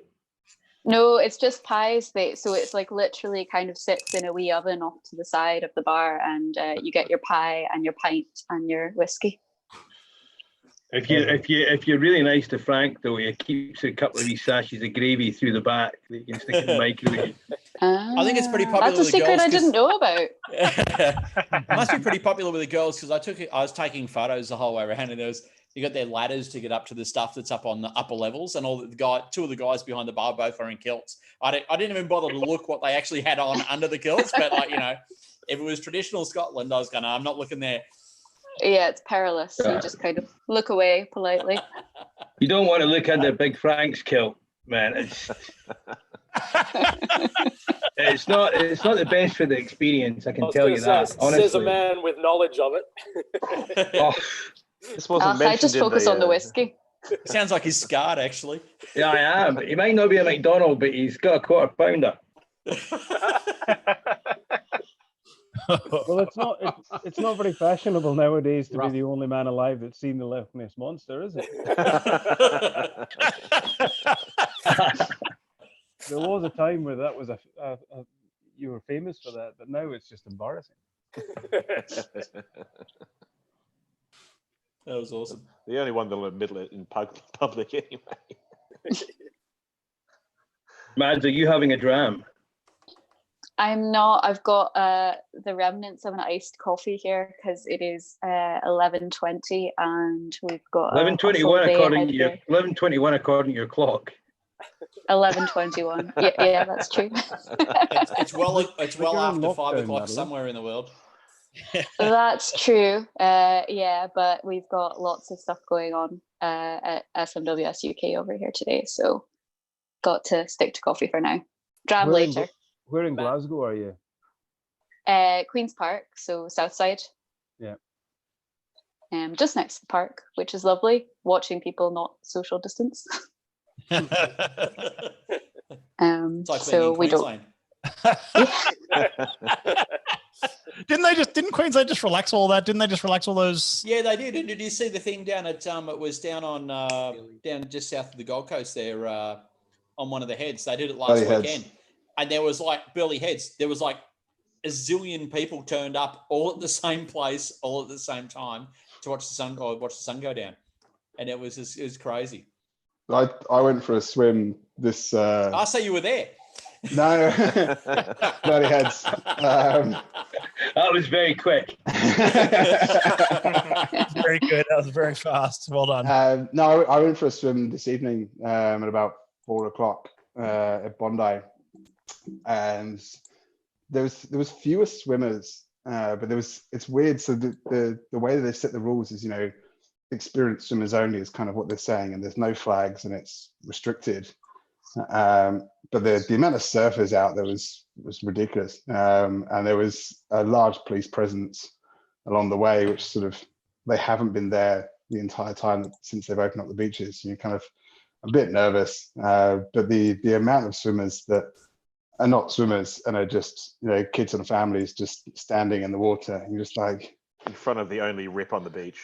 Yeah, well, yeah. I mean, the frustrating thing is today was a really a beautiful day, and the ocean was flat as anything at Bondi. So it was we had no waves and nothing, and to my advantage, that meant that I could go out and swim quite far out and be completely away from everyone else, and sort of selfishly for me, I was like, well, okay, you're all sitting around here, so I can just go way out the back and swim away from you all. But at the same time, it's you're just like, damn it, follow the rules, But it was bizarre. It was just parents that just took all their kids there and just went, yeah, go on, hang out and chill out there. And there was almost definitely I love that sound. A photographer. It's a good sound. So Matt, your background, literally you can lean on whatever you're leaning on that I can't see. Looks like you're leaning on the actual bar in your photo, and it looks like you're taking your bottles from the Vault's bar. It's fantastic. It works. Could not be better perspective on that. Have you had any better luck with your really backgrounds? Cool. I'm at the bar right now. Back in 1994. Emma says also Riddell not being dishwashable is a bonus downside. Okay. There you go. Well, it came in a set of 2. The first time I used the first one, this was knackered. So I've only got one left. It didn't last very long. And Kai Ivalo says, don't lead Mads astray, please. The boss is always watching. The boss is watching. Indeed. Are you at work now, Matt? Tell Kai. I am working. Yes. Madeline, you're based in Glasgow? I live in Glasgow and I work through at the Vaults in Edinburgh. So I commute through usually about 3 days a week, 4 days a week. That's incredible. Not 45 right minutes now, or something, is obviously. it? Is that about 45 minutes? It's actually like 2 hours. So it's 4 hours a day of commuting. That's roughly. crazy. Well, I used to go to Glasgow on my holidays. It was miles away from Edinburgh. It's like, it depends took on like where you 6 live. months of planning. You know what I mean? And Yeah. Listen, It depends on where you live and just a what bit slow, transport you take. James. Listen to these lowlanders right here. Matt, James just isn't that quick, you know. It's just taking a while. Look, yeah, my dad was a Glaswegian. He said the best thing out of Edinburgh was the train for Glasgow. Yeah. The train, the airport, and the highway out of town, right? Well, I do love Glasgow. Edinburgh has its lovely parts, but Glasgow is home. Oh, we had a great time in Edinburgh. Sorry? We had a great time.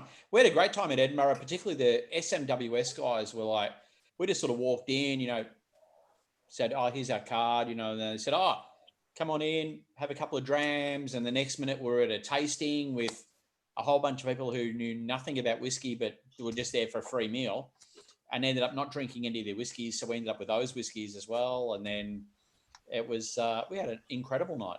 This is at Vaults or at Queen Street?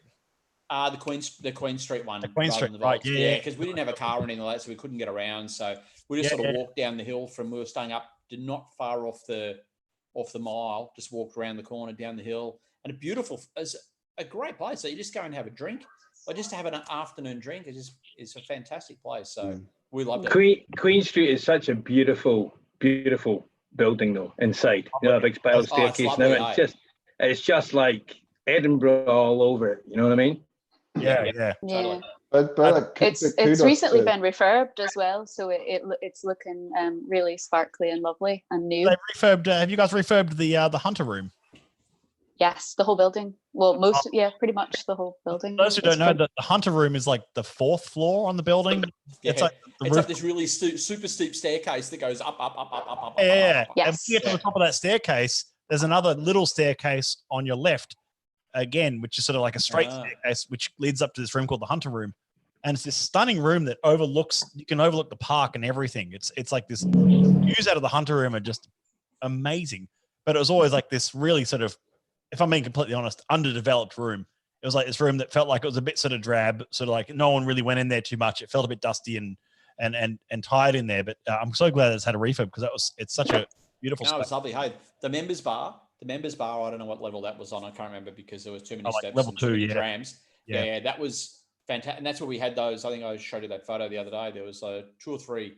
The premium tasting was beautiful, and then back down. But the food we had these beef cheeks, and yeah, we had a great night. Hey, it was like just a great place to go and hang out.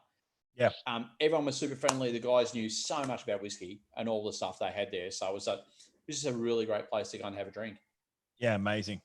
It's a beautiful place. The restaurant, when I went there, I took a couple of bartenders from Australia and we went to the Queen Street, and they just created this amazing lunch match with all these amazing whiskies, and we were in there for like 2 hours. It was just one of the best experiences I've ever had. The food was just amazing. Yeah, it did win like Scotland's Restaurant of the Year or something 2 or 3 years in a row. Yeah, for the cuisine there. But that's all. I mean, that's changing, isn't it? As you said, Mads. Yeah, so it's slightly different menu now, and there's been a bit of a switcheroo on the room. So the members' room, which was previously on the 2nd floor, I think, has now moved down to the 1st floor, and there's kind of more spaces that can be used for different things, so for private events or bigger groups. But it's lovely. There's a bottle keep now there as well, which is nice. Yeah, that seems to be the rage, doesn't it? People love bottle keeps, and it seems to be like increasing in popularity as well. I'm seeing more and more venues like start with them. Yeah, big shout it's been a big hit at Glasgow. Big shout out to Takahiro Hashimoto from our Japan branch tuning in. Good to see you, Taka. Hope you're well, mate. Sure. But kudos, while we're all giving it big to Edinburgh, kudos to Glasgow. And I think from an external point of view, for years, Glasgow always had the sort of appearance and opinion that that's the dodgy place, and you go to Edinburgh and that's the nice one, and Glasgow's the shithole and stay away. Well, certainly growing up in England, that was definitely, you stay away from Glasgow. That's rough, and that's where Trainspotting was filmed. But that's the false. Most of that was filmed in Edinburgh. Actually, it was actually filmed in Leeds. Filmed in Edinburgh. So you got what you expected then. I love when things work out like that, you know. But the bar scene in Glasgow and the sort of amazing quality of options there is incredible. And it's, I think it's one that kind of goes under the radar a bit, because Edinburgh is that sort of like, oh, it's the fancy place, and we go, we must go to Edinburgh while we're in Scotland. And Glasgow kind of gets overlooked a bit, but it's actually, to me, it's far more exciting and far more fun as a place to visit than. I reckon, Andy, that's a bit self-enforced even these days, because I was at Spirit of Speyside last year and gave these guys a lift, and they were from Glasgow, and they said, saw you. I was from Australia and asked, where have you been? And I said, obviously Glasgow, Edinburgh, and these other places. And they said, what'd you think of the two big guys? And I'm like, really like both. And they said, that's good, because, from our perspective, Edinburgh, half the people are businessmen, half the people are tourists. In Glasgow, half the people are businessmen, half the people are drug dealers. that's kind of a business, isn't it? And they were like, they did that beautiful thing at the end of it where they're like, but we're from Glasgow, so we're allowed to say that. It's fine. Don't worry about it. Did you ask which one they were? Yeah. Oh, they were definitely drug dealers. Yeah, type people from Melbourne who think the weather's okay. Yeah. Here we go. Actually, look, it's what was that? They're called seasons. You can catch it in one afternoon. You can bump into a Scotsman anywhere in Scotland except Edinburgh. Was the one I heard. We all left, man. We all got out of there. They're all gone. It's only skimmies that are left. You know what a skimmy is, Matt? I don't know what a skimmy is. No, sorry. A skimmy. Kerry knows what a skimmy is. Well, you got to actually do you know what? Both cities are absolutely magical. I mean, I'm 7 hours from both of them, but Edinburgh was originally built from the monarchy, so it's a much older city. But Glasgow was built through the Industrial Revolution, and if you actually just stop and look up, you'll see some of the most amazing architecture anywhere in Europe. Charles Rennie Mackintosh, the money that built Glasgow, obviously during the shipyards and the boom and the Clyde and everything like that.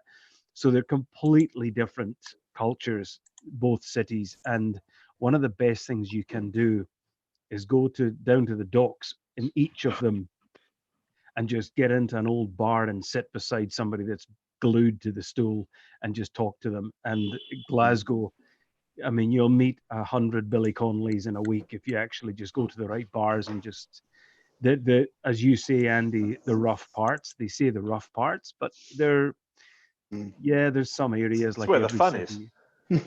Culturally, they're complete polar opposites, and they offer an amazing experience. They really do. You just got to have some balls and down to some of the establishments in Glasgow. I agree. I think that's a really good point. Not just for Scotland, but anywhere you go in the world. Like, a lot of the times you hear all these different things about different locations, different areas, and different cities. But if you've got the balls to be able to go out there, and a lot of people particularly Australians, who have to travel so far, to go anywhere in the world, which we always get questioned about, what are you doing here? And you go, well, you're a long way from home. So, well, everything from Australia is a long way from home. It doesn't matter where you go, so. And so if you make that effort of going into all these different out-of-the-way locations, and it doesn't matter whether it's in Glasgow or Edinburgh or Tokyo or Brisbane, New York or wherever, they're the places that you get the most rewards from. If you make the effort of going to those places and actually sitting down and talking to people, and not just sort of sitting there, which I think is a very Australian thing. I spend a fair bit of time away from home with work, and so does my wife, and it's a very Australian thing to when you can go into some bars and you can go into some places in some Australian cities, you can sit there and have a drink. No one will come and talk to you. And it's like that social distancing before it was a trendy thing.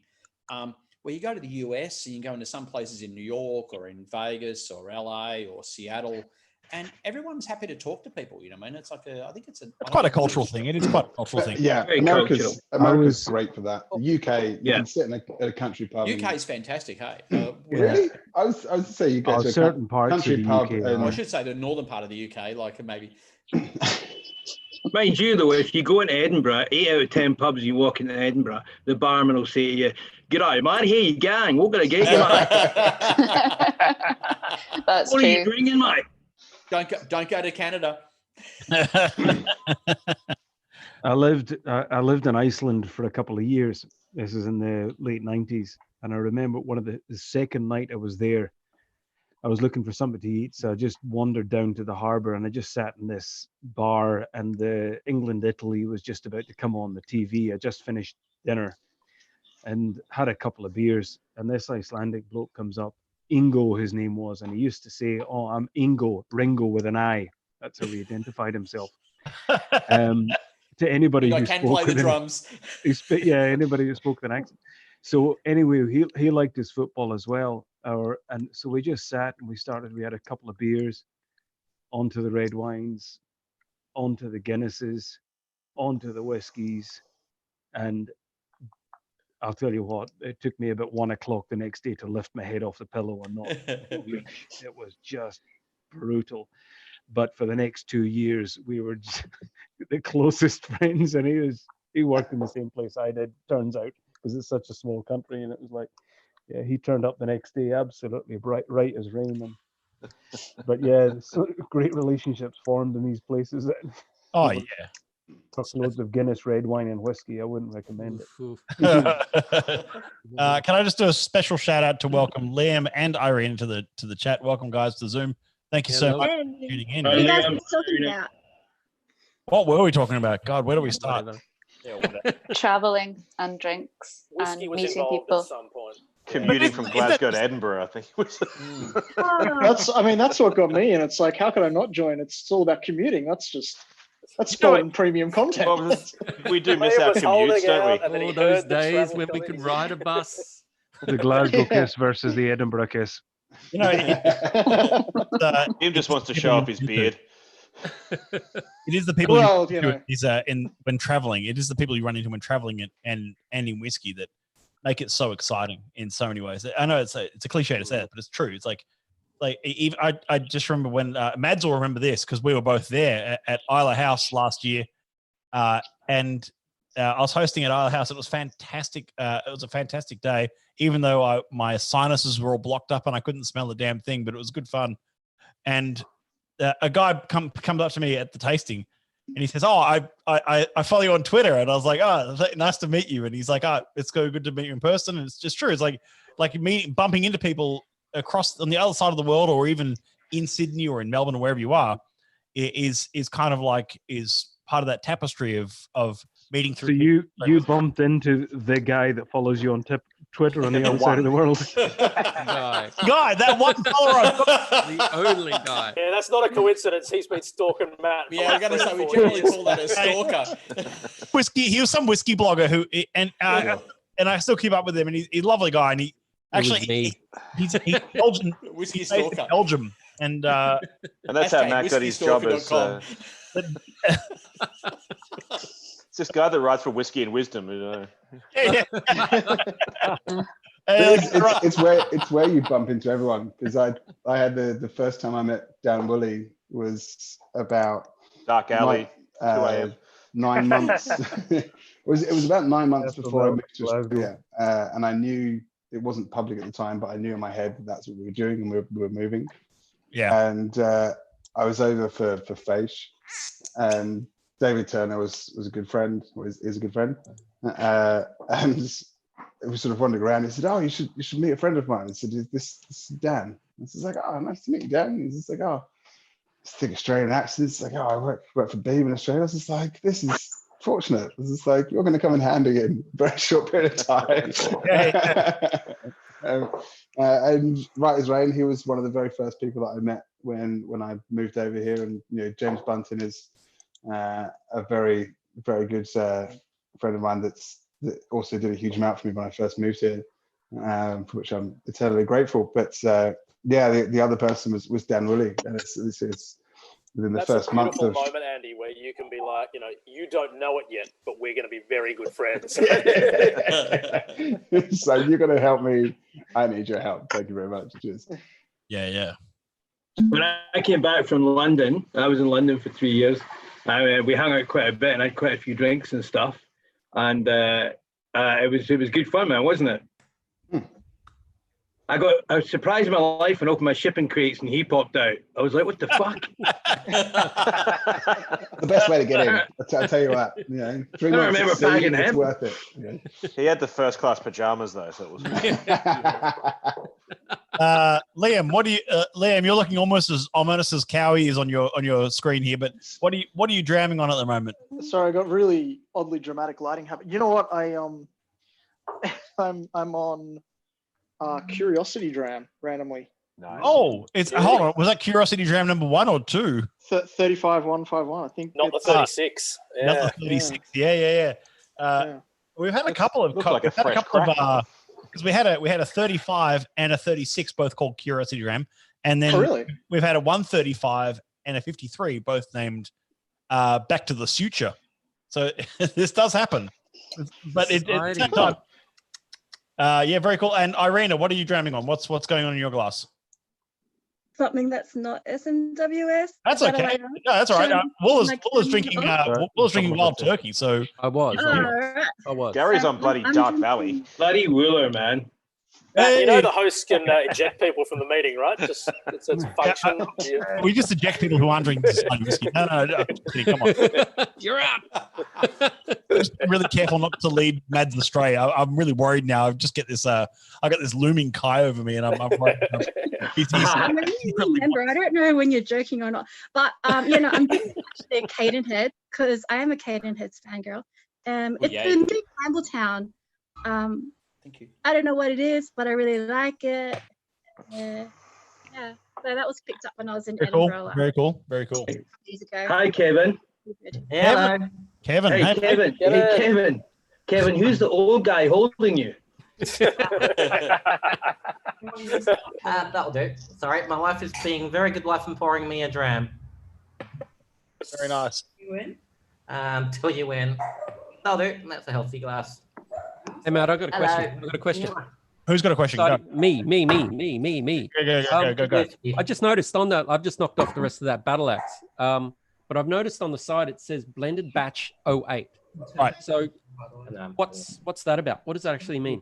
Well, that was the 8th. That's the 8th heresy bottling. Okay, right. Okay, so it isn't. They don't batch battle axe in a whole lot of packaging. No. I mean, I can't. I don't think Ewan's told me how many iterations of battle axe before it came to the final one. There was something like, I can't remember. The first exotic cargo was something like 24 or 25 different recipes, but and they landed on the last one.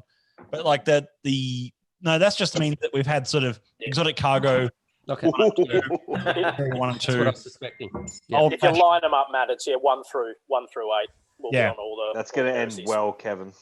Yeah, but you're on an old 3.299 there, aren't you? I am. The baby loves it. The Faish, the old Faish. I was chatting about that today, Matt, because I was saying I think in my memory that's the only other ballot we've had in Australia for bottles. No. I'm waiting on the 29 to arrive. You won a 29, didn't you, Kevin? I did. Well done. Thank you. Plans to open it the moment it arrives. It was all a random selection. We put them through a machine, and it spat out, which was good. But what was the Yeah, I was trying to think of the other potential ballots because someone said it's the first ever ballot, and I was like, well, I remember Faish 17 was a ballot. Faish 17 recall another one. was a ballot. Yeah, that was definitely the ballot. Yeah. What about Faish 18? What did we do then? No, there was some packs. There was Wasn't the Macallans went on some of the Macallans went on ballot? The Jazz Trio. The Jazz Trio. Sorry, yes, Jazz Trio was a ballot. Yes, and that was that flew. That was ridiculous. That was the demand for the Jazz Trio was far higher than I even came to expect at all. It was interesting that someone was talking about the Cadenhead guys. when we got down to Campbelltown on a recent trip over there, seriously, the guys from Springbank sent us down to the Cadenhead shop and said, "Oh, just go down there. You know, they'll have plenty of samples for you to try." We walked in and we'd had like 5 whiskies in under 15 minutes. Took us out to the cage, and then then they said, "Oh, you know, there's a tasting on the following night." There was a great bar, and I can't remember the name of it right now, that we went to for a tasting that was being done by Gordon McPhail. Ardshiel? Ardshiel Hotel, yeah. Yes, the Ardshiel Hotel. Yeah. That's it, with a great selection of whiskies. But the Cadenhead guys they were fabulous. Like, I mean, the following day we went and did the Springbank tour, and we had 2 guys from Poland who were on the tour with us, and they were from the Krakow Whiskey Club. And between the 2 of them, they were taking home 37 bottles of whiskey in their suitcases, right, on a 1.5, 2-hour flight back to Krakow. Geez, who do that, Alex? Yeah, I've done that before. They were such great blokes. And I think we had like one of the greatest afternoons we've ever had. Like, I mean, it was just like great people, like, you know, everywhere we went. It all comes down to the people, though, isn't it? It's all about the people. Hey, it just comes down to absolutely. It just comes down to the people you're dramming with and enjoying these experiences with, and that's Speaking something. of that, can we do like? I heard a few years ago there was an SMWS tour around Scotland. Can we do that again? Yeah. Not again, I've never done it. But is there one? Yeah. So Andrew hosts. Andrew normally does a tour of Scotland every second year. As you might not know, and I'm not sure this is the right forum to address it, but he was unwell for some time, and now he's much better now. So yeah, but he's got a lot of personal connections, obviously, because he's there every year. But it'd be great to have We'll do another one. Don't worry. I'm more than happy to be the guide. I'm more than happy to put my hand up, right, and take a hit for the team, and maybe find a few weeks off. You don't understand. I've already said to our lords and masters over in the UK that we have to do this. So therefore, I have to plan this. So it's in my to-do list among the other 23 hours a day I work. So it's there. It's there. Don't worry. Well, that tour almost has to be balloted as well, doesn't it? It's like 12 people or something. Yeah, no, it was always small, but the preference went to those who hadn't done it before. I'll carry everyone's bags and translate. We've got a bunch of translator device that we're packing into everyone's bags. Might be a bad look, James, if the only Scottish guy on the tour is carrying the bags. I don't know that works very well. Believe me, I have a translator on my phone. My translator on my phone works with Japanese, but it doesn't work with Scottish people. So, like, you know, that's great. You walk in a bar and Leith, they'll be like, "All right, guy, how we doing? All right, what's happening? You big man, you all right in that?" And I'll say, "11." That's great. You know, saying hello. You know, I've said this before, but enough. I'm okay with the Glaswegian accent, which is often the thickest. But I just get that. Robbie Gilligan, you should try next time you're over there. Get up to Fraserburgh or Bucky. Bucky. Okay, I was gonna say. So my grands. I think James and Madeline would appreciate that. Get up to Bucky. You see how you go with that. It's on my list. I'm afraid I'm actually going to have to jump away just now. But if any of you are in Glasgow, drop me a line. Thanks for joining. Yeah, thanks for joining. Thank you, buddy. Nice to meet you all. See ya. See ya. Bye. My grand's best friend. She was in Aberdeenshire, and her very good friend was Thick Doric, and from that region, and just didn't have a clue. I remember as a child, she'd sit there and she'd talk at me in Thick Doric, and I just sort of look at her, smile, think that I was saying the right things, and sort of nodding at the right times and laughing. And she sort of turned around and said, "You don't understand a thing that I'm saying, do you?" I was like, "No, really not a clue." My grandma all the time. There's the odd bit of Doric that I pick up from time now, but it's that's. I had the same thing with an Irish friend of mine who was in Australia. His mum was obviously Irish and used to get a lot of the old Irish TV sort of over here and watch that. So we go Home and around Away and Neighbours. Yeah, you know, but in Gaelic or in Gaelic, and no, he'd get she gets the shows that were in with the thick Irish accents but spoken in English. And I remember going there as a kid and watching these shows, and they were the ones that were, really like, and you'd be like, oh, I don't understand. I don't speak Gaelic. I can't watch the TV show. And the friend's mum was like, no, they're speaking English. Well, Alex, I've got a bottle of that up here. Pull it down, James. Not speaking English, they're speaking Gaelic. I just assumed it was a different language, but the further north you get, it's kind of mixed between English and Gaelic, and then it gets into Gaelic. And the funny thing about Gaelic is you don't have any words for anything now. You know what I mean? Yep. So they're like, hydroelectric power station. Like people who speak Latin trying to say podcast. Doesn't work. Yeah. Several conversations like that in the Highlander Inn. Everyone knows this is being recorded, right? Is this being recorded? Oh my God, so it is. I didn't realize you're recording this. We're also live, by the way. James. Yeah. Oh no. Is that what that live thing means? That's what this little green light means. Live streaming? We're live. Anyway. Oh no. Alex, my Robbie Gilligan is that I love Robbie and I can understand every word he says. And then there's sort of 6 pints in Robbie where I can't understand a word because it just gets to that really thick Glaswegian accent kicks in, and it's our favourite Glaswegian. Yeah. Just stop drinking 6 pints, Matt. I grew up into the fishing industry, and I went to sea when I was in my early teens, 13, 14 years old. And we had from a very young age, we were dealing with fishermen from everywhere from Ayrshire right up round the coast, Orkney, Shetland, Aberdeen, you name it, right round the entire coast. And to me, you didn't recognize there were different accents. You just understood them all and you replied. And it's not till I've been away for 20 years that you realize the diversity of the Highlands, or the whole bloody country. And it is just unbelievable, the diversity. Within 10 miles, 12 miles from Helmsdale, Brora and Galsby, the accent changes very distinctly.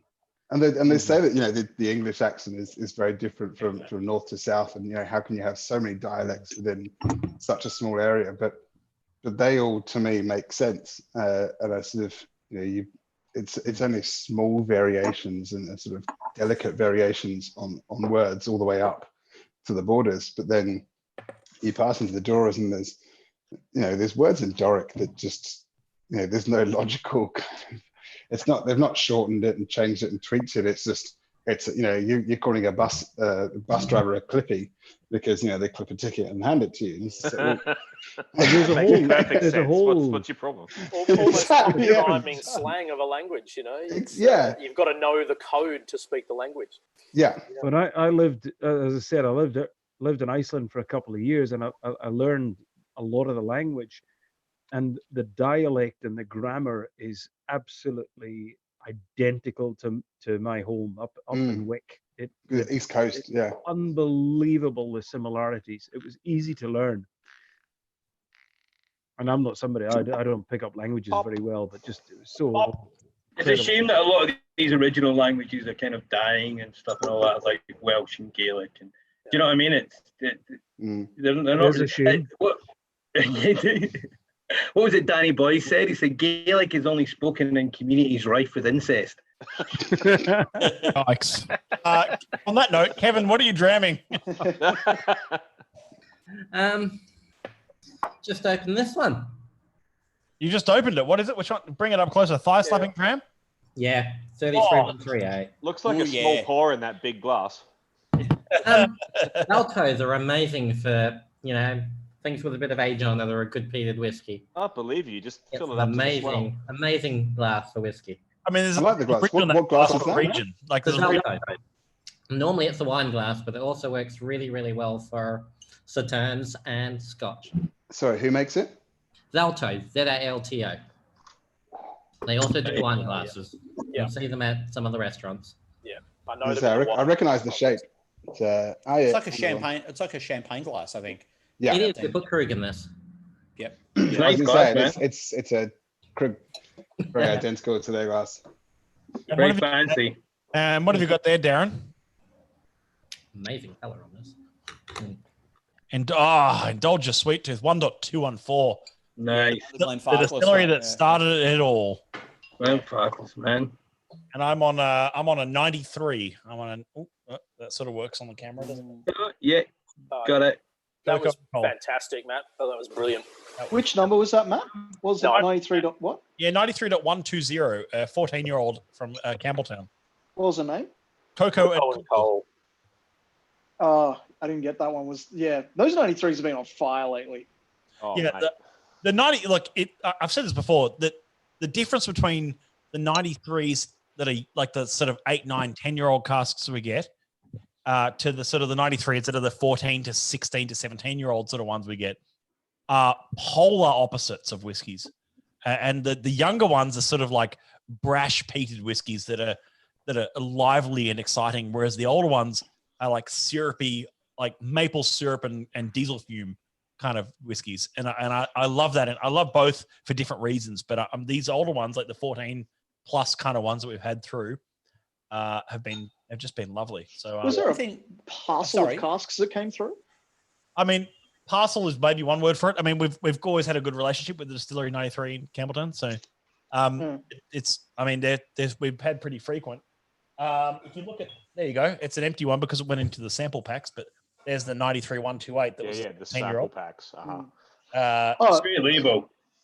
Smoke and Smugglers, Campbelltown Malts Festival 2020. So that's very cool. But there's just smidge left in this one, the 93 120. So one thing we found, I just add to that, was we were surprised by so many things when we traveled to Scotland. Yeah. But one of them was the fucking rain. True, right. Out of rain. But rain, wind, all that sort of stuff. But when we visited Campbelltown, it was like, it literally was almost like a not verging on a ghost town, but it wasn't far off. Like, I mean, there's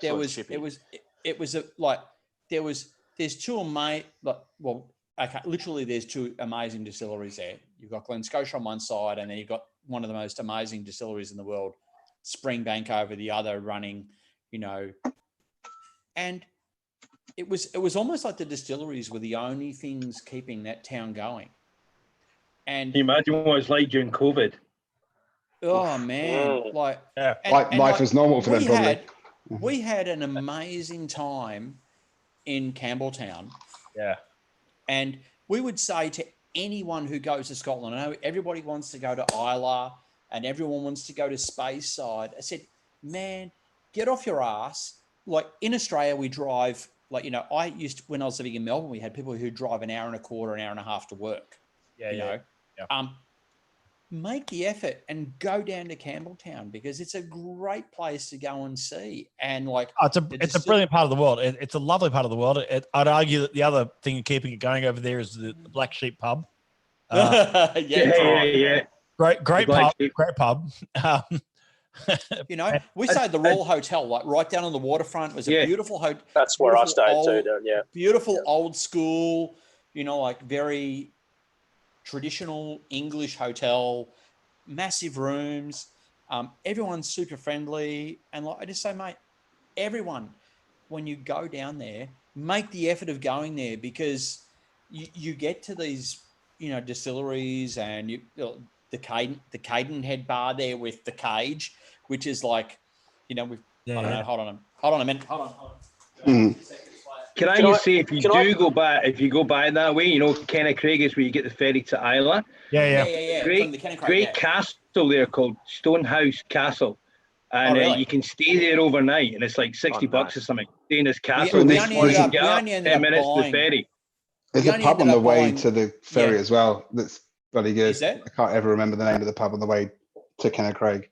Well, and we've only just nudged this bottle, and it was like so special. It was just one of the ones out of the cage at the Cadenhead shop down there. But just everyone's so friendly, and it's just a great place to go and visit. And I think it is. Speyside. Everyone goes to Speyside, everyone goes to Isla, but Campbelltown is a bit of an overlooked gem, and the quality of the people down there, which I think we spoke about before, it's just a great place to go and visit because everyone's friendly, everyone loves whiskey, and it's a beautiful seaside town.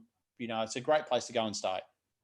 Can I jump quickly, Matt, onto something that Liam said just before we moved from Glen Scotia and the difference? I've just been fascinated recently because Liam asked about parcels, and I don't think they're the same parcel, but the difference in 93s is so staggering because you get these young, like chocolate milky, you know, cocoa and coal ones, and there have been a couple that UK put out, and if Mads was still on, she'd recall exactly when, but they were called really funky, cool names. Like one was Baldrick's Cosmic TARDIS, and one was Dystopian Cyberman Lubricant or something. And they were just like, if you read the tasting panel notes, UK panel notes, it's like they didn't want to bottle it, but they had to for curiosity's sake. You know, it's like blue cheese and funk and farmyards and all of that stuff. I can't remember, but it's worth Googling Baldrick's Cosmic TARDIS and reading the UK panel notes because it's amazing how different it is from the ones we've seen in the last 5 outturns in Australia. Yeah. It's just going back to Campbelltown for a second. It was actually the house I stayed in Campbelltown. It was a big house. It was falling down, and it was so Laura, who is in the marketing team in the UK branch. She, I think it's her mum's house or something. Her mum lives in Campbelltown, and so we stayed at her mum's house, and it's like the whole UK team was staying there, like Helen, Mads, and Will, and Paul, and myself, and a few others. It was just and Richard Goslin from Unfiltered. So it's a beautiful part of the world, Darren. So I was just it's totally, mate. And if you ever stay there is a Bangladeshi restaurant around the back behind the Royal Hotel. Another one. Simply the most amazing garlic naan I have ever had in my life. It's only amazing because you've had a few drams. It's only amazing because you've had a few drams. Sorry. No, because that's the Indian place that's up the road. There's an Indian place along the waterfront. But the Bangladeshi place we went to sober. We were there sober. And it was like, oh, wow. It was like all bubbled out. It was just fabulous. Hey, Matt, can I quickly ask you, did you see this is my next dram. Did you see this as Glenmorangie? Yeah. Yes, it is 125. You know what? There's a very cool story behind 125 if anyone wants to hear it. But that is Glenmorangie. That's right. Yeah. Cool story's good. I want to hear it. No. Okay. It's a late code. Like everyone would have thought that Glenmorangie would have been like Distillery 3 or Distillery 5 in our coding system or something. They used to be one of the owners, didn't they? They did. That's right. So in 1983, the society was founded in a nutshell. 2005, Louis Vuitton, Moët Hennessy bought the society. And in 2015, they jettisoned us and we have been independent for the last 5 years since. But it's a late code. So I love this. Okay, so they submitted samples to panel for years, and none of them passed. None of them passed panel. They were all like, "Oh, no, that's not society standard." Again, that's not society standard. So they never passed panel, and they kept sending them through, but it was sort of like periodically sending them here and there between 1983 and 2005, of course. So we'd already accumulated all these codes from 1 to 124, and it's like, well, 124 was Miyagikyo. It's like we'd already ventured into Japanese malt at this point before even Glenmorangie got a look in, and then I think it was Dr. Bill who sort of, for lack of a better phrase, cracked the shits and said, "All right, we need to send them some pretty special stocks here." So he sent us these toasted oak samples from these single casks that he wanted to be the first society casks, and the panel passed them with flying colors, and said, "These we're finally getting somewhere. This is unbelievable spirit." And what those so if you ever see 125.1 to 125.10, those first 10 casks that were bottled by the SMWS were single cask Astar, as we know it today. So if anyone here knows the Glenmorangie Astar, which was their cask strength Glenmorangie, and the only reason why Astar was killed off in the early days of its first release is because the US market just didn't pick up on it. It didn't get the traction they needed to make it a core range. So and then but the first casts of before even Astar existed were SMWS releases of 125. There's one here in my office. Of course there is. No, it's not. No. And you're going to send us all a sample. Yay, Matt. It's empty. Thanks, buddy. There's empty bottles on the shelf. But it's a picture here. Anyway. Bottle porn. Recycling. Fill it with Earl Grey. All for show. No, but that was from the Vaults dinner. Anyway, that was just last year. And that was just one of those things where it's like that. So it was a development of what single casts looked like before even Astar existed. Was a delightful dram, that actually. Well, I can tell you this Glenmorangie is nothing like a Glenmorangie I've had before. It's so different. It looked like super dark, James. Like, what's the does it say the cast type on it? I can't recall what it is, but I've never seen a Glenmorangie with that colour in it, natural colour. I've never seen a Glenmorangie with natural colour in it. Natural colour. these are the tasting notes. And Glenmorangie. Doing well, it's not nice, man. In goes the knife, you know. Bill will be on top of you for comments like that. on that I don't note, get invited to things anyway, so I'm going to call it a night and give Bill a call. See you later, guys. Cowie. See you, Cowie. Good night. Bye. Hey, Kerry. Hey, mate. Yeah. I hope he's not telling Bill that, you know? I was definitely telling Bill. Cowie will be like, Cowie's be like, why? That's no right. Remember, James, recorded, mate. This is being recorded. Bill, I love him a bit. But he would be. He'd be like, that's not right. So it says creamy butterscotch, gorse flowers, which is rather unusual, unless you genuinely know what gorse flowers are.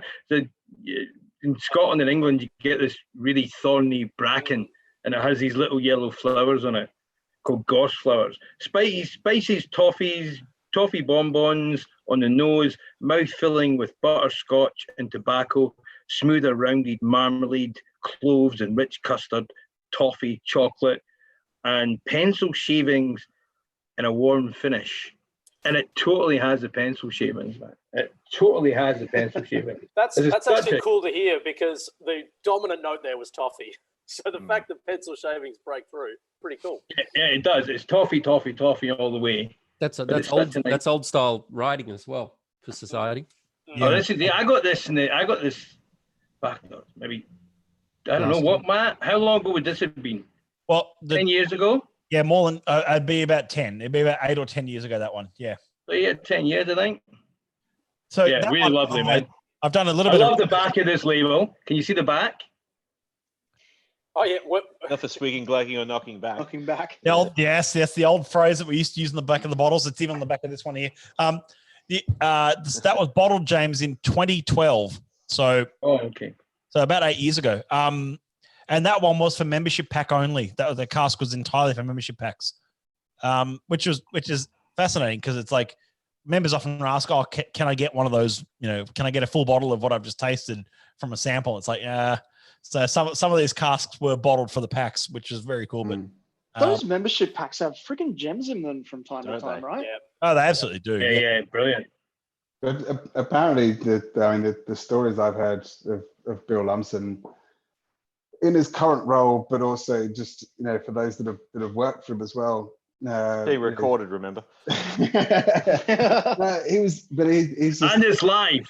He's an exceptionally charismatic, and there's always entertainment and fun in the room. But he's John from Balblet, the city manager there now.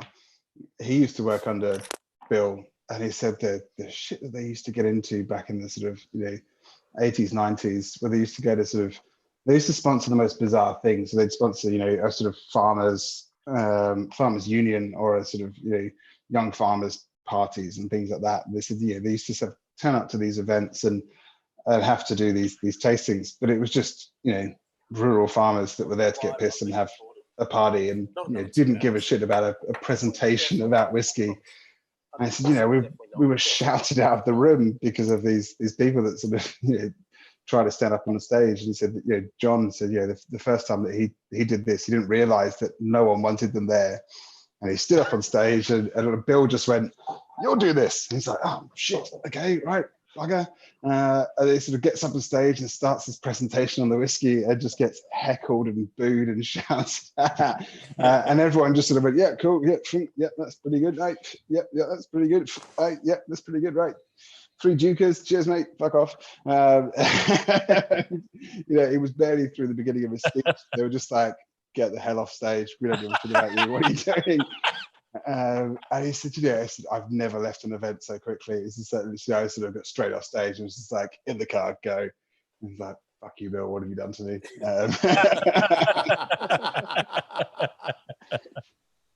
You've inspired me, James. I've just dug out what my membership pack had. And Liam, nice. What have you got? There were some bangers. I've got a 7-year-old Distillery 33.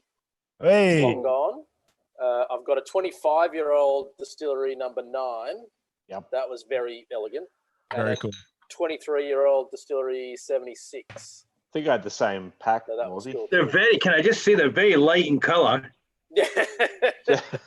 Oh, hold on. Let me get some E150. I'll clean that up for you. I've got Dark Valley here, Alex, if you need it. Don't worry. How much would Sir like in his whiskey? 1 drop or 2. Yeah. You've got to really go for it with the E150, or else it won't look old.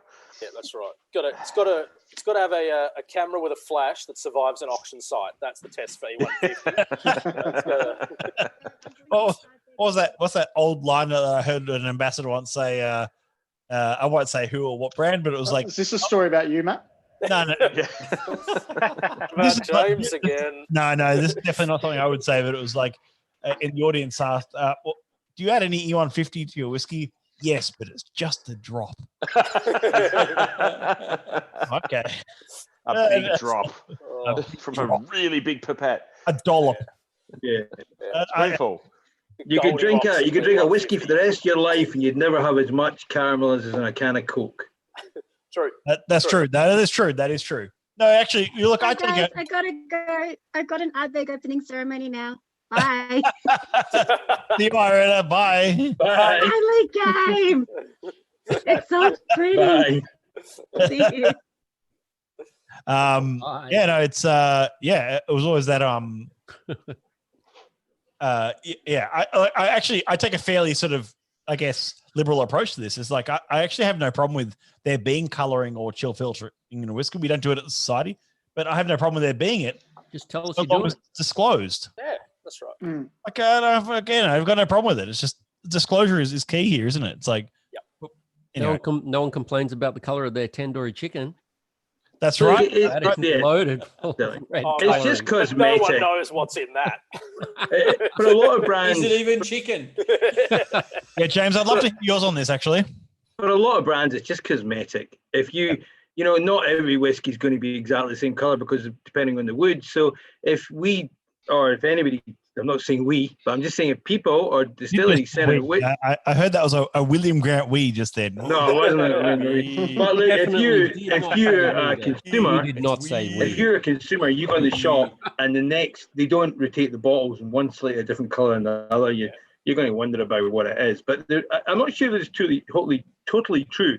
But I believe that it started when we started exporting whiskey to America because they were so used to bourbons that are a lot darker, that a lot of the lighter scotches just didn't fare very well. Yep. So they put a little bit of caramel, just to colour a bit, to give them a bit more that buyer self-confidence. That would make perfect sense, wouldn't it? Like the chill filtration fix for the American market when it starts to cloud and you can't explain that to a drinking audience. And someone who votes for Trump, sort of thing, That's right. Yeah.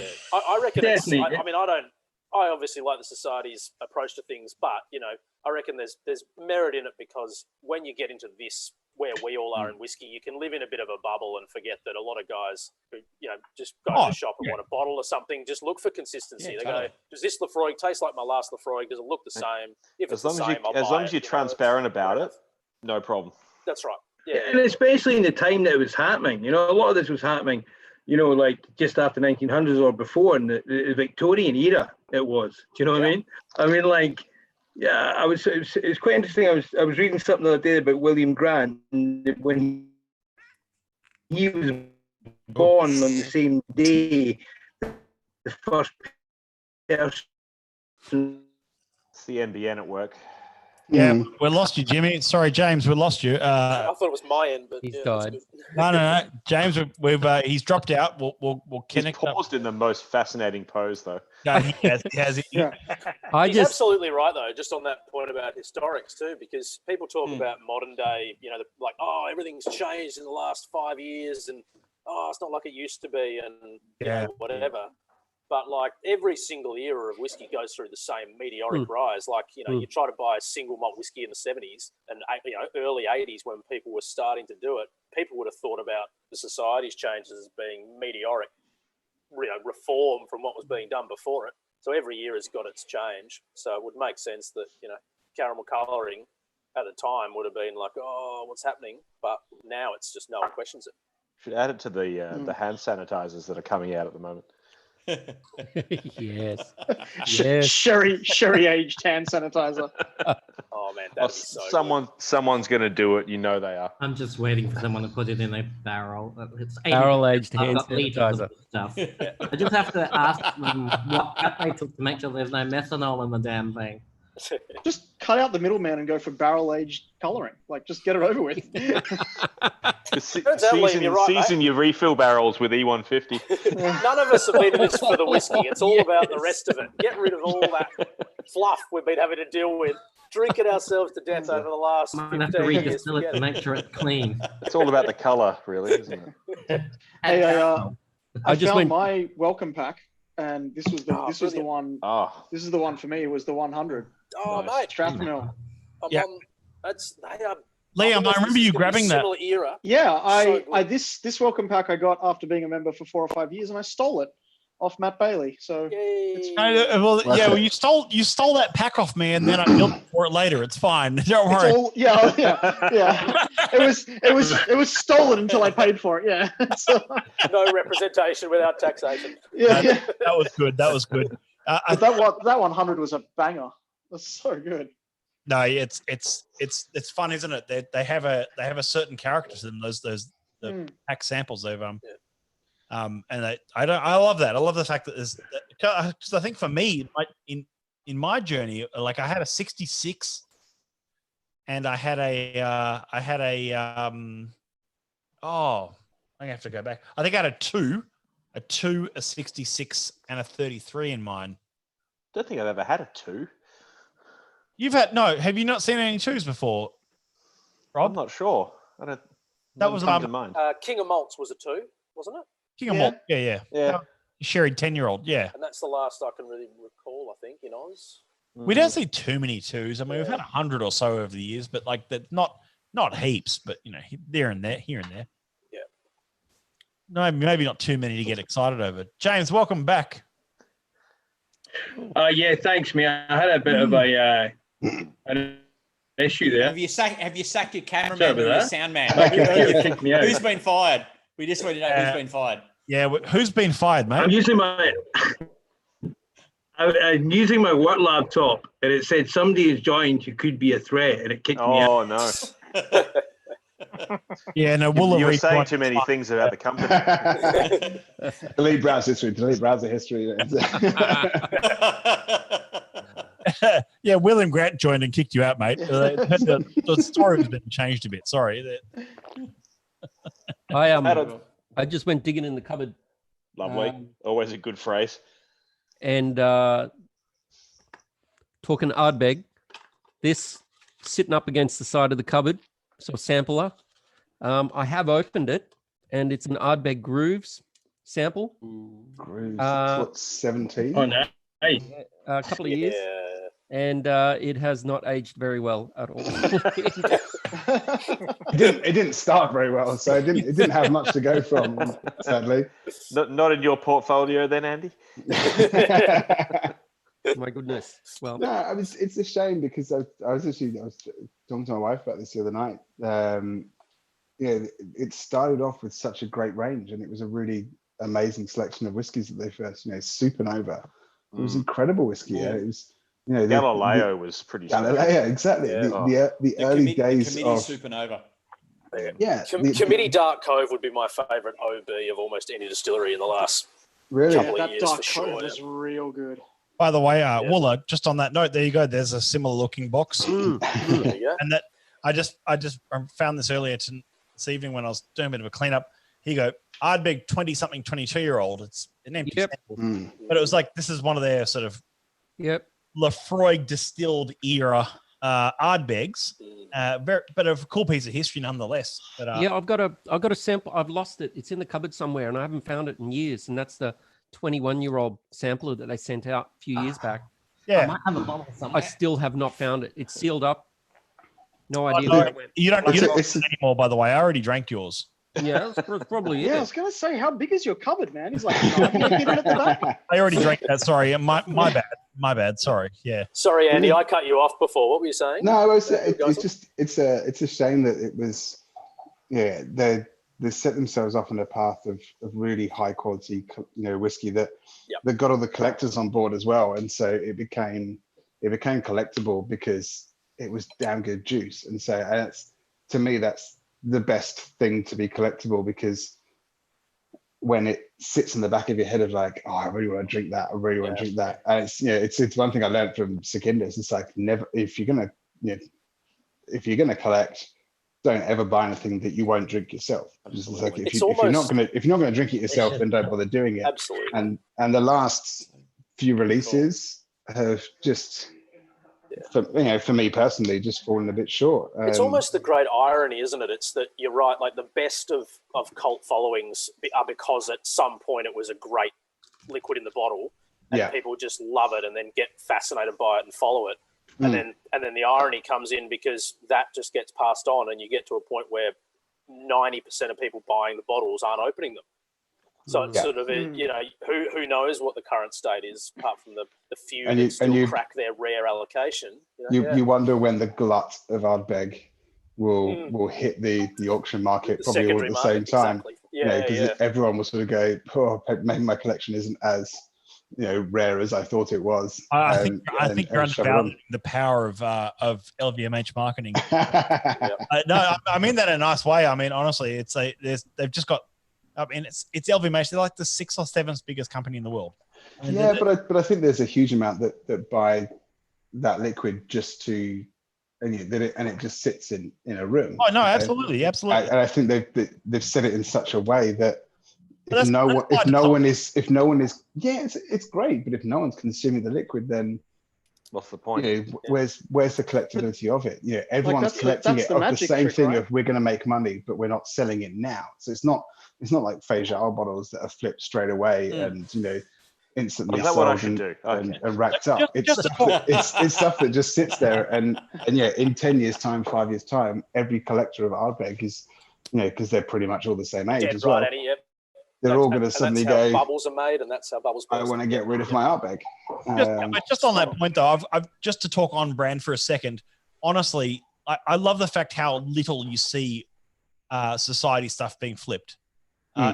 They're being bought to be opened and enjoyed. Really true. And I love that. Like you see so few of them, especially in Australia.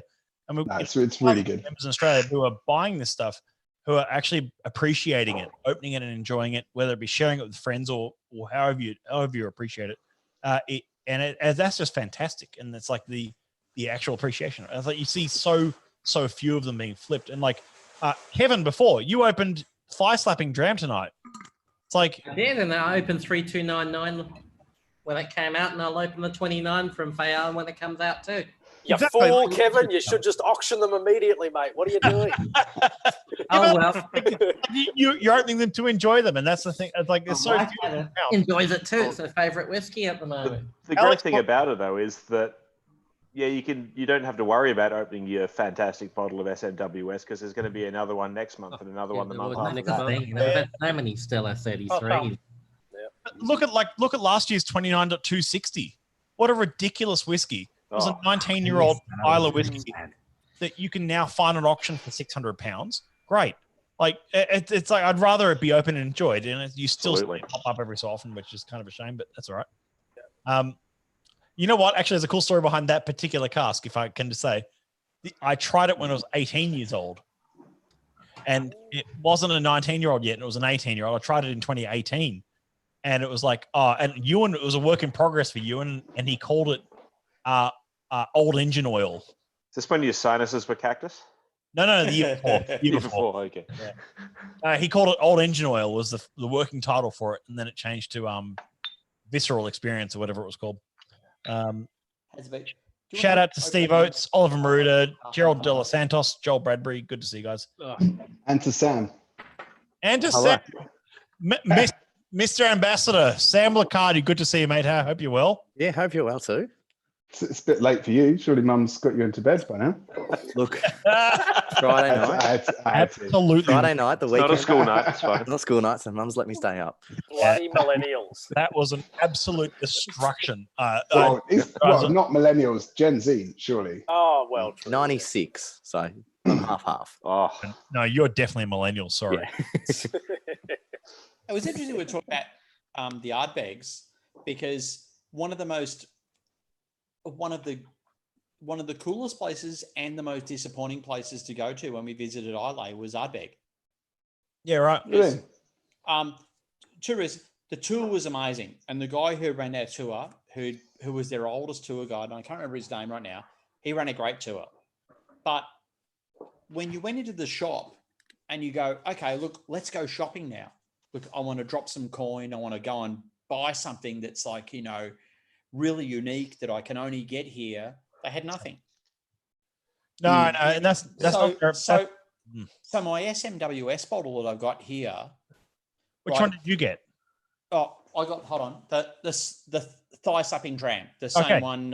Yep. So, and it's a great whiskey, right? Yet if I go into like the bottles that I got from the tastings that we did at Lafroig and Lagavulin, the actual individual mini bottlings that we bought there, or we got as part of the tours we did, were actually significantly better than what was available from Ardbeg. And now they had a great want you to buy the whole range. They want you to buy Ugadale. They want you. Totally. No, I agree. We've got the 10 and we've got the Ugadale. Yeah. And we've got some of the committee releases and stuff like that. But when you travel half around the world, when you want to go and, you get something unique that's only ever going to be available, when you can go and visit that distillery, the minimum price to buy a bottle there was $850 Australian. Yeah. And it's like, you know what? You've got to be like, look, I understand all about this whole thing about, marketing and trying to make yourself an exclusive brand, all that type of thing. But you can't make yourself so exclusive that people are going to go, you know what? I'd rather go shopping in the Cadenhead cage at £150. Well, that's the thing, Darren. Evidently, you can. Yeah, you can. Like, that's the thing. It's like they're not struggling. No, yeah, and I agree with that. And it's like, but it's like this whole thing. Like when you start talking about quality of whiskey, if you compare, like if you go, you know what, the quality of the experience to the dollar. The Ardbeg experience was probably the most enjoyable experience that we had on the entire time we were in Islay. And that sounds really disappointing. And I don't want to make it sound like that, because we had a great time at Ardbeg. We had a great tour. They had the only distillery there that has food, so that's really cool and all that sort of thing. But in terms of the quality of their whiskies, which is why you're really there at the end of the day, I think at some point you're better to go and spend your money at Bunnahannaban or Lagavulin or Lafroig, or go to Bruichladdich or Kilhoman and get some, because you might get better value for your money than what you might get from the Ardbeg experience. And our looks, and a bit of a background on that, our Ardbeg experience has been a bit spoiled over the last 6 months, because we, committee members and all that sort of thing. And we've had 2 committee sales that have been spoiled by Ardbeg because they got our sales mixed up and all that. So we had a great time when we went to their distillery, and it was a great place to go and visit. And that's, our Ardbeg experience is better being through the SMWS than what it's been to Ardbeg itself. I'd flip that on the other side. And I agree. Like you go to Lagavulin at the right time of year, and they've got the jazz festival bottlings, all that stuff. Yeah, all that stuff. But you've got to go at the right time of year, and you can go at the wrong time, and there's absolutely nothing available in the store. But to residents that are not close by, and to all Australians, where we have to travel to the other side of the world just to get there. It's it's great to be rewarded with something special once you make that trip, but at the same time, the Ardbeg mindset is we want to reward our customers wherever they are in the world. So rather than doing something that's just available at the distillery that a select few can enjoy, we will do the society bottles that people around the world can enjoy. And Diageo don't do that. Omore don't do that. And they're, I think, as far as I'm aware, Ardbeg are the only people whose the festival bottling is available, everywhere. But for the mass, for Feijoa. And that's fantastic, because it's even having lived in the UK for most of my life, it's now impossible to get to Isla for Feish. Not only because it's a bugger to get to, but it's impossible to get any accommodation to go and stay there. So that's why these bottles go for hundreds and thousands of whatever pounds at auction. And it's a really depressing sight to sit there and watch the queue at Bamore, because it is always sadly Bamore that has it the worst. But everyone's there in the queue, and they're there, and the auction sites are there with their vans parked up outside. Oh yeah. And they walk out, and they get their bottles, and they turn around, they walk straight here, and they pass them over to the auction sites. Yeah, it's really sad. It's gutting as a crazy, isn't it? As a customer that knows that the liquid is absolutely fantastic, and would love to drink it and sample it, but because old mate paid to go and visit and got the accommodation, they enjoy the other drams, and they pay for the trip through their Bowmore bottles. And it's a real pain in the ass. So from Ardbeg's perspective, it's actually fantastic that they release it across the world. So I will bag on them when they're not doing their bit and where the quality is not quite there. But at the same time, they're probably the only people that are looking at their customers being across the world rather than just at their distillery. That's a good point. My Ardbeg experience was accidentally awesome.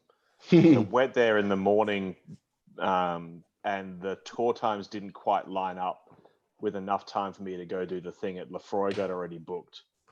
So I thought, all right, I'll just do the tasting flight, not knowing that in Scotland there's these laws that mean if you're paying for a dram, it's a goddamn dram. So it's 9:20 in the morning or something, and I'm sitting in their lovely cafe with 5 or 6 full drams with a limited amount of time to get to Lefroy. And I'm like, all right, here we go. We're on holidays. Let's get into it. Have a look at, etc. And it was the best Valentine's Day ever. Oh, it was actually Lucky just it coincided before with the anniversary too. Oh mate, it was just such a great start to the day accidentally. Hey, listen, guys, I've got to head off, unfortunately, but thanks for the inclusion. We've just got Durbridge node. Come on, where are you going, Bunton? Andrew Durbridge is. Oh, Durbridge, there he is. Oh, hello. Yeah. Looks like you're. How are you, my friend? On a boat. I'm doing really well. You're on a boat? No, I'm in my lounge at home. The family's just finished watching John Wick 3, and you need a drink now. Violence. No, I'm just saying. Unfortunately, I have to go. But thank you very much for the inclusion. I'm going to have one last dram, and this one's for Matt Wooler. Better not be that Jack Daniels. Yes. Balvenie 30. Nice. Yeah, not lovely. Matt, this was left over from our disco on the boat. Our 60s yes. So I'm going to have this for you. So, guys, thank you very much for the inclusion. I will see you again shortly, no doubt. Thanks for the strong waistcoat game. See you, Jimmy. James. Yep. Oh, thank you very much. Yeah, did you like it? Pleasure always. Thank you, cameraman. Some of us have to work, you know. Following on from your comment, Rob, the very earliest I've ever had a dram was actually in Tasmania. Because it's acceptable there. Very acceptable. I finished hosting an event at Lark the night before, and one of the attendees at that tasting was Tim Duckett, who said to me that night, he said, "Oh, what are you doing tomorrow morning?" And I said, "I haven't got any plans."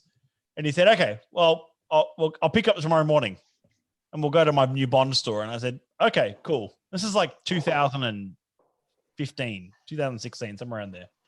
He said, "We'll go check out my new Bond store." I was like, "Great." And I get a phone. My phone wasn't on silent, and my phone rings at about 7 a.m. and it's Tim, and he goes, "I'm at the front. I'm here to pick you up."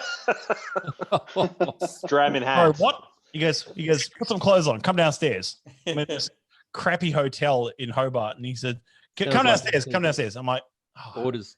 So I put some clothes on. Grosvenor. Yeah. And he drives us to his new Bond store in Kingston. And it's and I get there, and it's and he pours me a dram, and he pours it into a glass, just not too dissimilar to this, and says, "Oh, something I'm working on. What do you think?" I'm like, and I nose it, and I go, "What time is it?" And it's like 7:22 a.m. You're in there. It's really early, and you are definitely still drunk at this point. That's probably a benefit. Well, got to try it, and I have a sip, and I realized that was the earliest dram I've ever had. 7:22 a.m. And then I feel like Duckett would be the final boss in the peer pressure video game. You know what I mean? There's no resisting that. It's a combination of tone of voice and what he's got to actually peer pressure you with, and you cannot refuse it. Exactly. And he really wants to know. He goes, "Oh, what do you think of this? And what do you think of this?" And I'm working on this. I'm like, "Oh, this is lovely, and this is great. This is we're talking about a few things." And then at the end of it, he drives me back to my hotel, and it's like 9:30 a.m. at this point. Go back to bed. Yeah, exactly. I had breakfast. Got back Sleep off that hangover. I'm gonna have a nap, and I had a nap until about 11. Bacon and eggs. Yeah. It's like, okay, now I'll start my day. It was a Did he weird. take you to his office then? What was that, Gary? Did he take you to his office then? Yeah, no, office after the Bond store. No, not after the Bond store. No, it wasn't Tasman Street. It was just it was his Bond store, and Kingston. In Kingston, yeah, exactly. And it was. Well, on that note, Matt, it's worth saying a big happy 60th to Duckett. Happy 60th to Duckett. When is that? I think it's today. I think it's today. Happy birthday, Duckett. I think it's his birthday today. I think so. It is today. Yeah, it's birthday today. Cheers. Oh, wow. Should we sing the happy song? Birthday, Tim. No. We're not singing the song. You sing the song, I'm muting you. You're done. You've got your trumpet, surely. Get the trumpet out. Yeah, and you can play us a tune. Alex, trumpet. Yeah. Alex, I got something to show you, mate. It's a complaint from Nora. Is this going to be a flex? What's this going to be? I'm going to find your video's got away, AD. Just remember it's live. Hello. Yes, fantastic. Oh, wow. That's so good. Now peel the Brilliant. foil, AD. Open your bottles. I missed that. What was it? Oh, sorry, it's just out of shot. Hang on. There you go. I saw it happen. We all saw it happen. Prestige when he pours the dram into the glass, don't they? It's not as dark as I remember. It's a bit light on the colour. Needs an E150. Oh, that's brilliant. That's so good. Yeah, no, very. That's one of my last treasures from that era. Yeah. Which I trouble is I promised to open it with a lot of people who are all over this country. So I need about 7 people to fly in so I can honour a promise to open it with them. Yeah. Well, how many on this chat right now, and who's got plane tickets? I think 7 of them are in this chat right now. And there's no travel restrictions between New South Wales and Victoria. Well, that's right, man. I've driven to New South Wales, as Andrew knows, because I bumped into him at this event. I've driven from Victoria to New South Wales before for whiskey, so no worries there. I'm sure I can find the reason to be an essential worker to come for a drink. Yep, bring it on. My head office is there. It's a sanitizer. Sanitizer, absolutely. What dram are you on, Andrew? What whiskey have you got? I've actually got the 10th anniversary. Big. I felt like something smoky. So Well, we have been talking about Ardbeg for about the last 15 minutes, so that's good timing. 2 hours. 2 hours. Sam, what are you drinking? What's going on in your little juice bag? Juice bag. Which one is it? It's like a Dom bag. 10.190. So it's the festival make mine a devil. That's nice. It's actually Andrew. I'm waiting for that one to arrive. Yeah. Did a live stream on both those casks, 10.188 and 10.190. It's not what I normally drink, but it's actually like I'm enjoying it. Like it's not what I'd normally pick, but I thought let's challenge myself a bit, and I'm like, yeah, it's good. Yeah, nice. A young, big peated Moyne cask. Yeah, absolutely, very cool. Matt and Andrew, can I ask a question while we've got National Brand Ambassador and Cellar Master on the chat about potentially the 20th anniversary bottling coming up for Ozbranch? No reveals about what it's going to be, but I was just thinking about. You mean this one just here? That one. That's the one. That's the guy. That's the one. Yeah. I was thinking about James talking about his welcome pack and, what we've had in our welcome packs back in the day, and then that release of the 33 for our anniversary back then. I think a lot of the branches got access to, like there's a few 24s and 33s and whatever, the numbers that are sought after kicking around in anniversary bottlings for different branches. Do we still get the option to select from them, or are they pretty much reserved for general membership, normal bottlings through the UK branch now that, in order to make them accessible to the global community? Or would you still get first dibs on a good sort of 20-year-old distillery number 24 if you wanted it for our releases? How does that sort of work with, I don't want to call them prestige distillery numbers, but that's pretty much what I mean.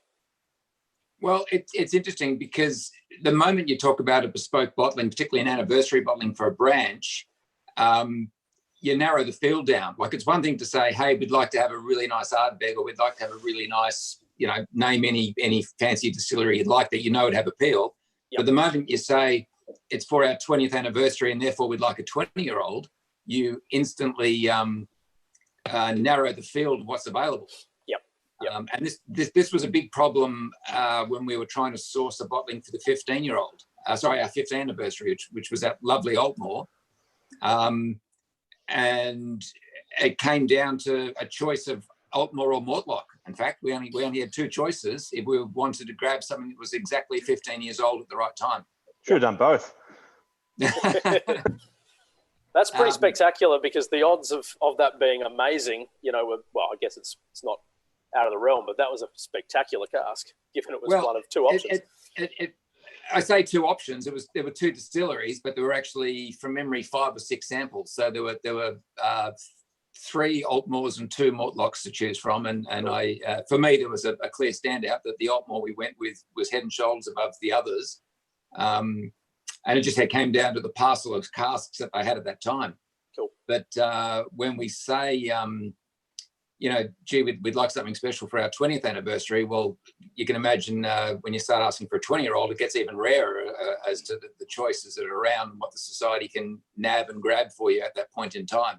Yep. So we didn't even bother saying, hey, we'd like a fancy 20-year-old from a distillery that already has rarity and which branches are fighting over anyway. Yep. If it's going to pass panel, it's going to be great anyway, right? So. Well, that's, yeah. Just a reminder, we are being recorded. All palates are different. We love everybody equally. But palates are different, as someone just said, yes. Now, I answered that whilst Matt was actually away from his desk. And that's why it's all Matt's fault. He's putting his pans on just now. That's why it's all Matt's fault. Yeah, Matt, in the Everything last is 30 Matt's seconds, fault. you've been fired. So, that was partially my fault. Sorry. That happens every Friday. Don't worry, mate. Fired. I'm getting used to it. It's all good. Matt, I gave my answer to that question. To be honest, the acquisition... What was the question? I'll let Alex ask it again, but I've given my 2 cents worth, and you've probably been more at the forefront of obtaining what looks like being our 20th bottle than I have on this occasion, so you could probably give a better answer anyway. Sorry, the 20th anniversary question. Sorry, yes. Oh yeah, I mean it's just a process of back and forth with the casking team in the UK of sourcing what could be or will not be our 20th anniversary, and I look to Andrew's expertise on ultimately selecting that as Sailor Master. It's handball it back to. No, it's true. That's entirely true, though. Isn't like I will continue to bounce back and forth and do the initial legwork on that until I have something to show Andrew and for us to jump in on and say this is good. This is something that we're really happy with. But I'll be actually we've got double Durbage now. Here we go. Only one of me now. I've just transferred from phone to computer. Not to be outdone by James and his multiple cameramen. You got to not to be outstaged by James and his camera crew of audio engineers. 3 cameramen, 4 soundmen. Yeah, exactly. Yeah, but but for 20th anniversary, it's kind of like it comes down to I'm trying to find something initially that is I guess accessible and fun. And that's kind of what the 73.83 was for the 15th anniversary. It was a fun 15-year-old whiskey. It was a fun sherried whiskey. That was the kind of whiskey that you open, you share around with friends. It has a bit of a place and time and memory. And that's the same with the 20th anniversary. We could go for something super technical and something that's like really complex and technical, and not even just complex, but like super techie. Like if you went something like if you look at something like a 135. Yeah. Yeah. Well, 135 is a good example. Something a very technical kind of dram. But whereas I don't think it's going to be 135. I think it'll be something that is quite accessible and fun, but at the same time quite desirable because it's given what the samples that we've already looked at. By the way, big shout out to Seamus. Welcome. The glass is empty. Happy. I thought on the 3rd hour, that's really where I jumped in and started. Yeah, this has been going on a while. I've just come from a live stream with the Whiskey Adventures crew down in Tassie. Very cool. Very cool. Doing a Friday quiz. Oh, you got your priorities right, mate. I bumped that for this. Yeah, well, it's been noted, mate. There was some Aussie-directed questions, and there was no one. It's the permanent recurring minute. Just condemn me and then move on with the rest of the meeting. That's every meeting. Yeah. It's every Zoom meeting right now. Can I ask a question? Who's been here since 7? He's been here since the start. I was listening in, but I had to eat chicken for 20 minutes, so I'm 20 minutes less than the others. We've had no chicken. But we've got rib fillet on the barbecue waiting to get turned out. Lovely. It's been a good discussion tonight, so it's felt effortless the last 3 hours. I did have one question for you, Matt. That I was looking closely at that letter that you posted about the Japanese whiskey. Oh, it's a bit of ancient history, that one. It looked like on the side of it, it was like it said criticisms or something. Was that a recurring section in the newsletter? And are there any other gems of disgruntled members writing in? Well, it's actually what that cut off was. There's a cartoon in the middle of that page that says another constructive criticism and favorable comment case Sarge, and it's a police officer dragging a couple of members off. I've just got to say, I love, and this has been a thing that's been on my mind for ages. I love that there was the Bob Dewar era of illustration, and it covers the roof at the vaults, and it was in all the newsletters and in early, Outturn, or they had different names throughout the era, but early magazines had Bob Dewar illustrations, sometimes for each dram, and then we've now we got rid of that. At a period of the society's history, and there wasn't an illustrator. And I reckon with Mr. Hill as the current he's almost like the new resident illustrator. His illustrations are awesome, and I'm loving how much they're appearing throughout. This is why Bailey's a GIF now. Oh, exactly. Yeah. From last year's Face Isle onwards, it's just been everywhere, and I love it. Yes, that is true. I have become a gift courtesy of the UK branch. I appreciate that. I had nothing to do with that, by the way. That they used my image and created a drawing of it and then put it up on Giphy. On the contract. With the beard or without the beard? Without beard. I'm on Giphy. He is on Giphy. I am. Yeah, but the beard hasn't been around for that long. No, the beard is called an ISO beard. It's. We know about the ISO beard. Don't worry. Matt as a GIF and Jimmy Carr as a cartoon look very similar. Now I think of it. I am not even close to being a fan of Jimmy Carr's comedy, so but I'll take that as a compliment. Oh, he's a handsome. I'm not sure you should. Man. I wouldn't. I'm a big fan of Jimmy Carr, but it probably says more about my love for rude jokes. But anyway. Yeah, I'm with you, AD. Yep. And yes, from and Seamus currently has the Craig David beard style going on here at the moment. Craig David. That is a proper 2002 comment. Well done. Oh, yes. You know what? That's a very 2002 comment. At least And one he's got day I that can beard look like a homeless 7 man. days, man. Craig David. Good Lord. Oh, I'm walking away from that one. That's the best ribbing. Really? That's the You know line? what? Wow. Clap. You win that one. I had a few drinks. Hey, speaking of beards, I got to commend Liam there, mate. That's impressive. Yeah. Yeah. What's yeah. going on? I'm going to spotlight your video. Upgrading it. You've been spotlighted. Yeah, oh. Nailed it.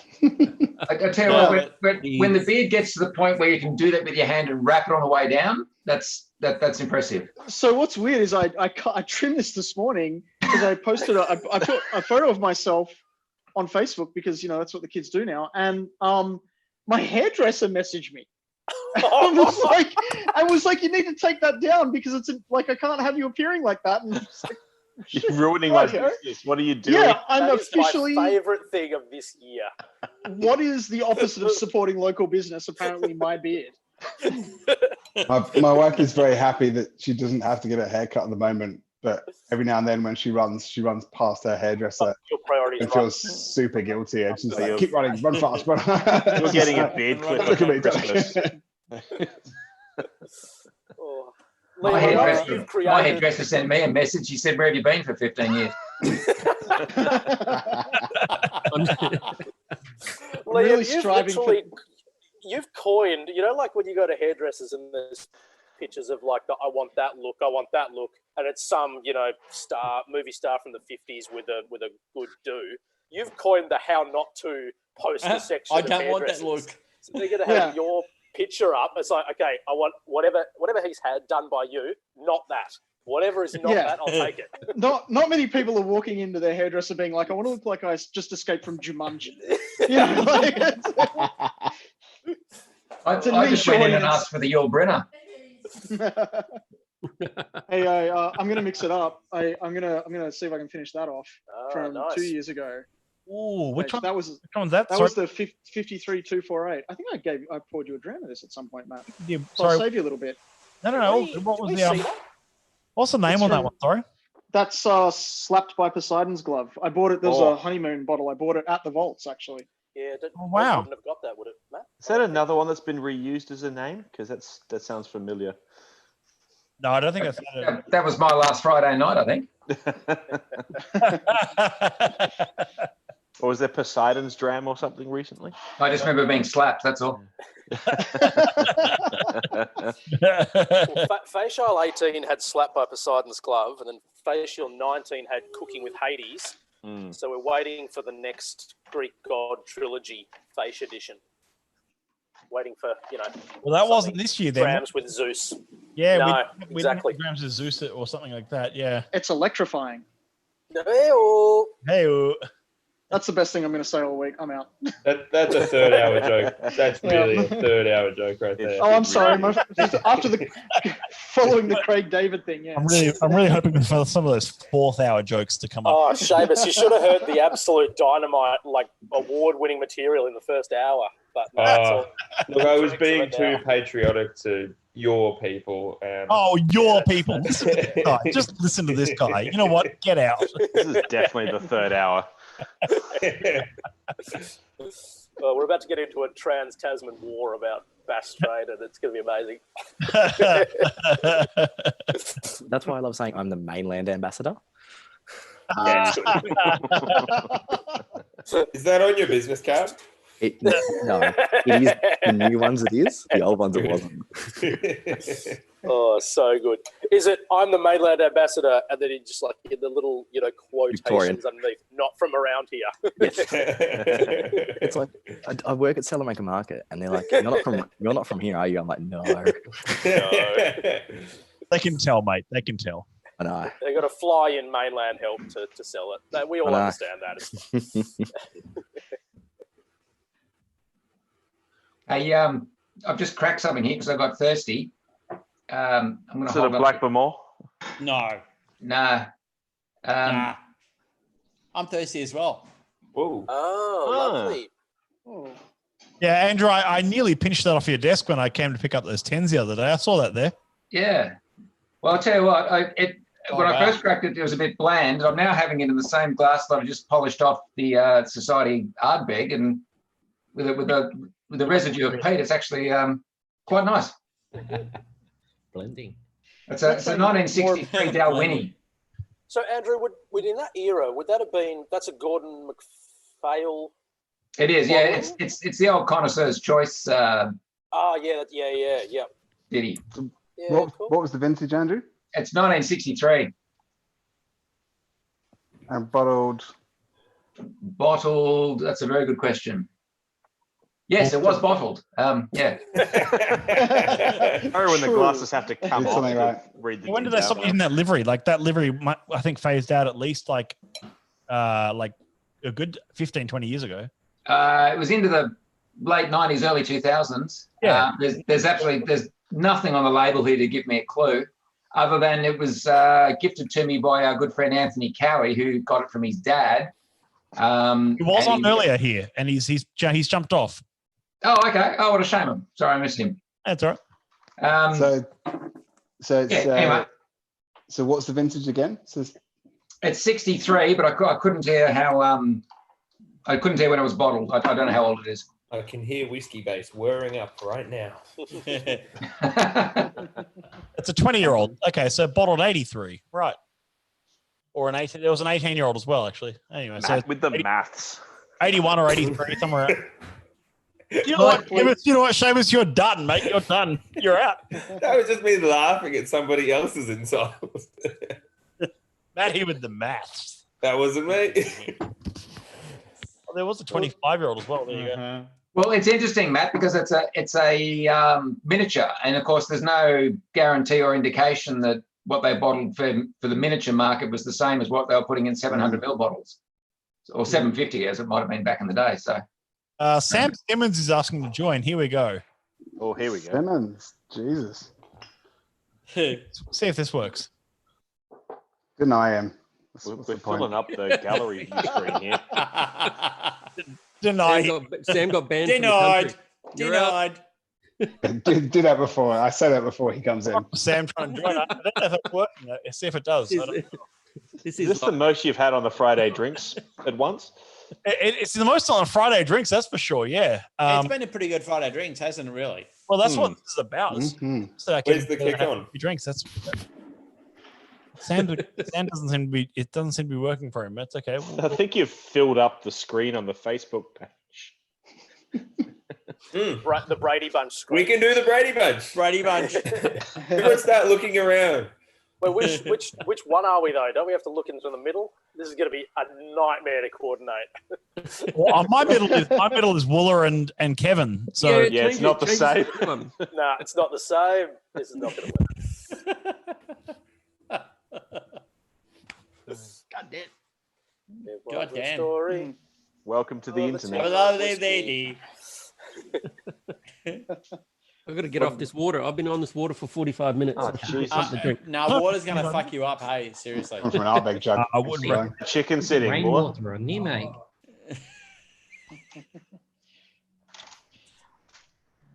I got a question going back to the Ardbeg face. Oh, here we go. Question. No, well, it was weird. It was something I was thinking about today in a slightly different context with everything going on at the moment. Do you I've think got a bad connection, Liam. My audio came through and it sounded like you said Ardbeg. I was waiting for that. Yeah, I mean it's a It's hard about the R, 33 yeah. ballot. Yeah, it's a little known fact. No, but do you reckon this year's going to change it for next year? Do you think that they'll change up the format and try and be a bit more democratized next year, rather than have people lining up for 6 hours in the rain? Well, it won't happen this year, for sure. Well, they've already announced they're doing a virtual Ardbeg. Are they? Yeah. I've missed all of this. But, there's Ardbeg Days going virtual this year. Yeah, but standing in the rain for 6 hours is a UK pastime. I mean, what's the... We love it. It's not facial unless you're standing in the rain, is it? That's just the morning commute, waiting for the bus. Half the people aren't even there for the whiskey. It's a good way to work out whether your shoes are in good condition or not, because I vividly remember I must have been 21, 22, and we had heavy snow, and my house was about 15, 20-minute walk from the tube station, and I was walking to the station, and it was heavy snow, and they basically the work had said, if you can get in, and trains are still running, so as long as you can get to the tube, off you go to work. Oh, otherwise, fuck it. And I walked all the way to the tube, got onto the tube, sat down, and realised as soon as I sat down that my shoes had only it would warm me up.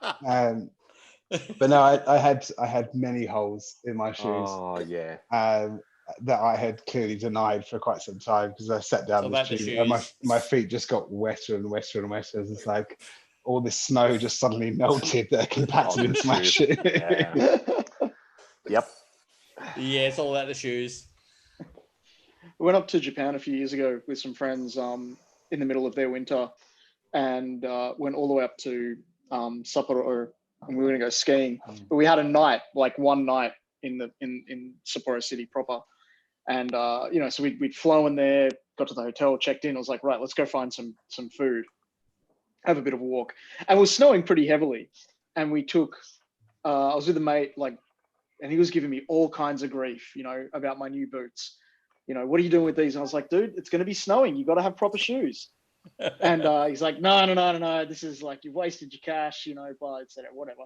So we meet in the foyer.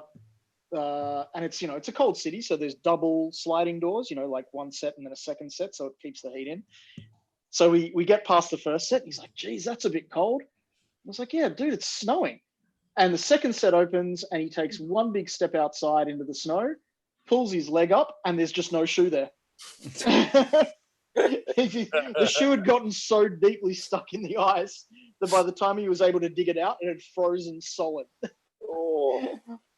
So that was the end of our dinner adventure in Japan that night. Sapporo is one of the coolest places. Hey, like when you go there, it is literally like being in Japan. Quite literally, but without being in Japan.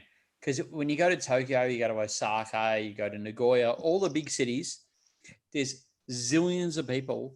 But when you go to Sapporo, it's literally you go and you can go out and you can experience the whole Japanese experience, but without the huge numbers of people that you get when you go to Tokyo, Nagoya, Osaka, those sorts of places. So it's like it's a great place to go and visit. We've only ever been there once, and we're there for like maybe 5 days. Caught the train up to Yoichi and all those. Yep. Really cool place to go. Great place to go and visit. Highly recommend it. I've never been as disappointed with a bar in my life as and I'll say this not because the bar is bad, but because my experience was bad. Boba in Sapporo, it had the selection that you'd dream about if you were an old whiskey bottle hunter. Like nothing was post 1980 bottlings or early 1990s bottlings. It was the most amazing selection you could want, but because it was Japan, and this is about 2017.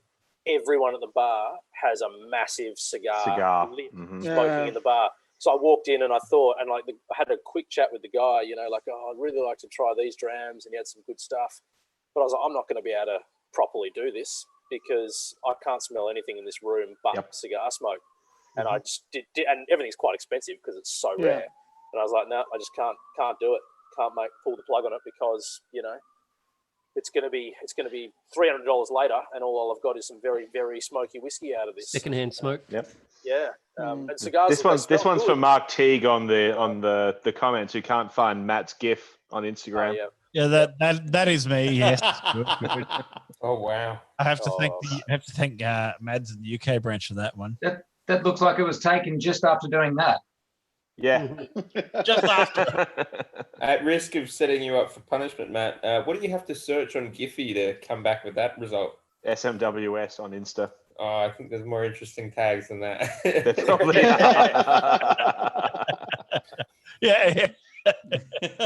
are. Sure. Yeah. Actually, it was because I had my caricature drawn in Campbellton, and that was what they drew from it, and then the Giphy, they took it to Giphy or something. I don't know, whatever. Some kids did some modern stuff with my picture, and now they turned into a GIF with an eyebrow moving or something, and the hair flick. I don't know. I don't understand technology. Back in my day. Well, Seamus, I am what, 85 years older than you or something, aren't I? What was your line again? It's not far from that. Yeah, come on, mate. Yeah. I think Seamus's liver, though, is much older than you. Much older. Well, I always say I work hard in the industry. It's just had a more irresponsible user for the He's last a hard 10 worker. years. The hard worker. Come on. I've got the hardest working body in the industry, but really only one specific part of it. And we're in the fourth hour. On this, at this point, I mean, I'm gonna kill off the live. I appreciate everyone for all their questions. Thank you to everyone who's been tuning in on group page, YouTube, all those places. Thank you so much. It's been Friday Night Drinks. Back for a formal live stream on Monday night, of course. We've got a big week ahead, which we'll announce shortly. And I will see you all soon. Thank you to everyone who's been throwing all these great comments and questions through on the stream. And we'll see you all soon. And thank you, Kai, because Kai threw some gems in there before and threw some curveballs out there, which was great. And thanks again to Mads as well for joining in the stream earlier, which was fantastic. Until next week, thank you, everyone, and have a great weekend. Cheers. Thanks, Matt.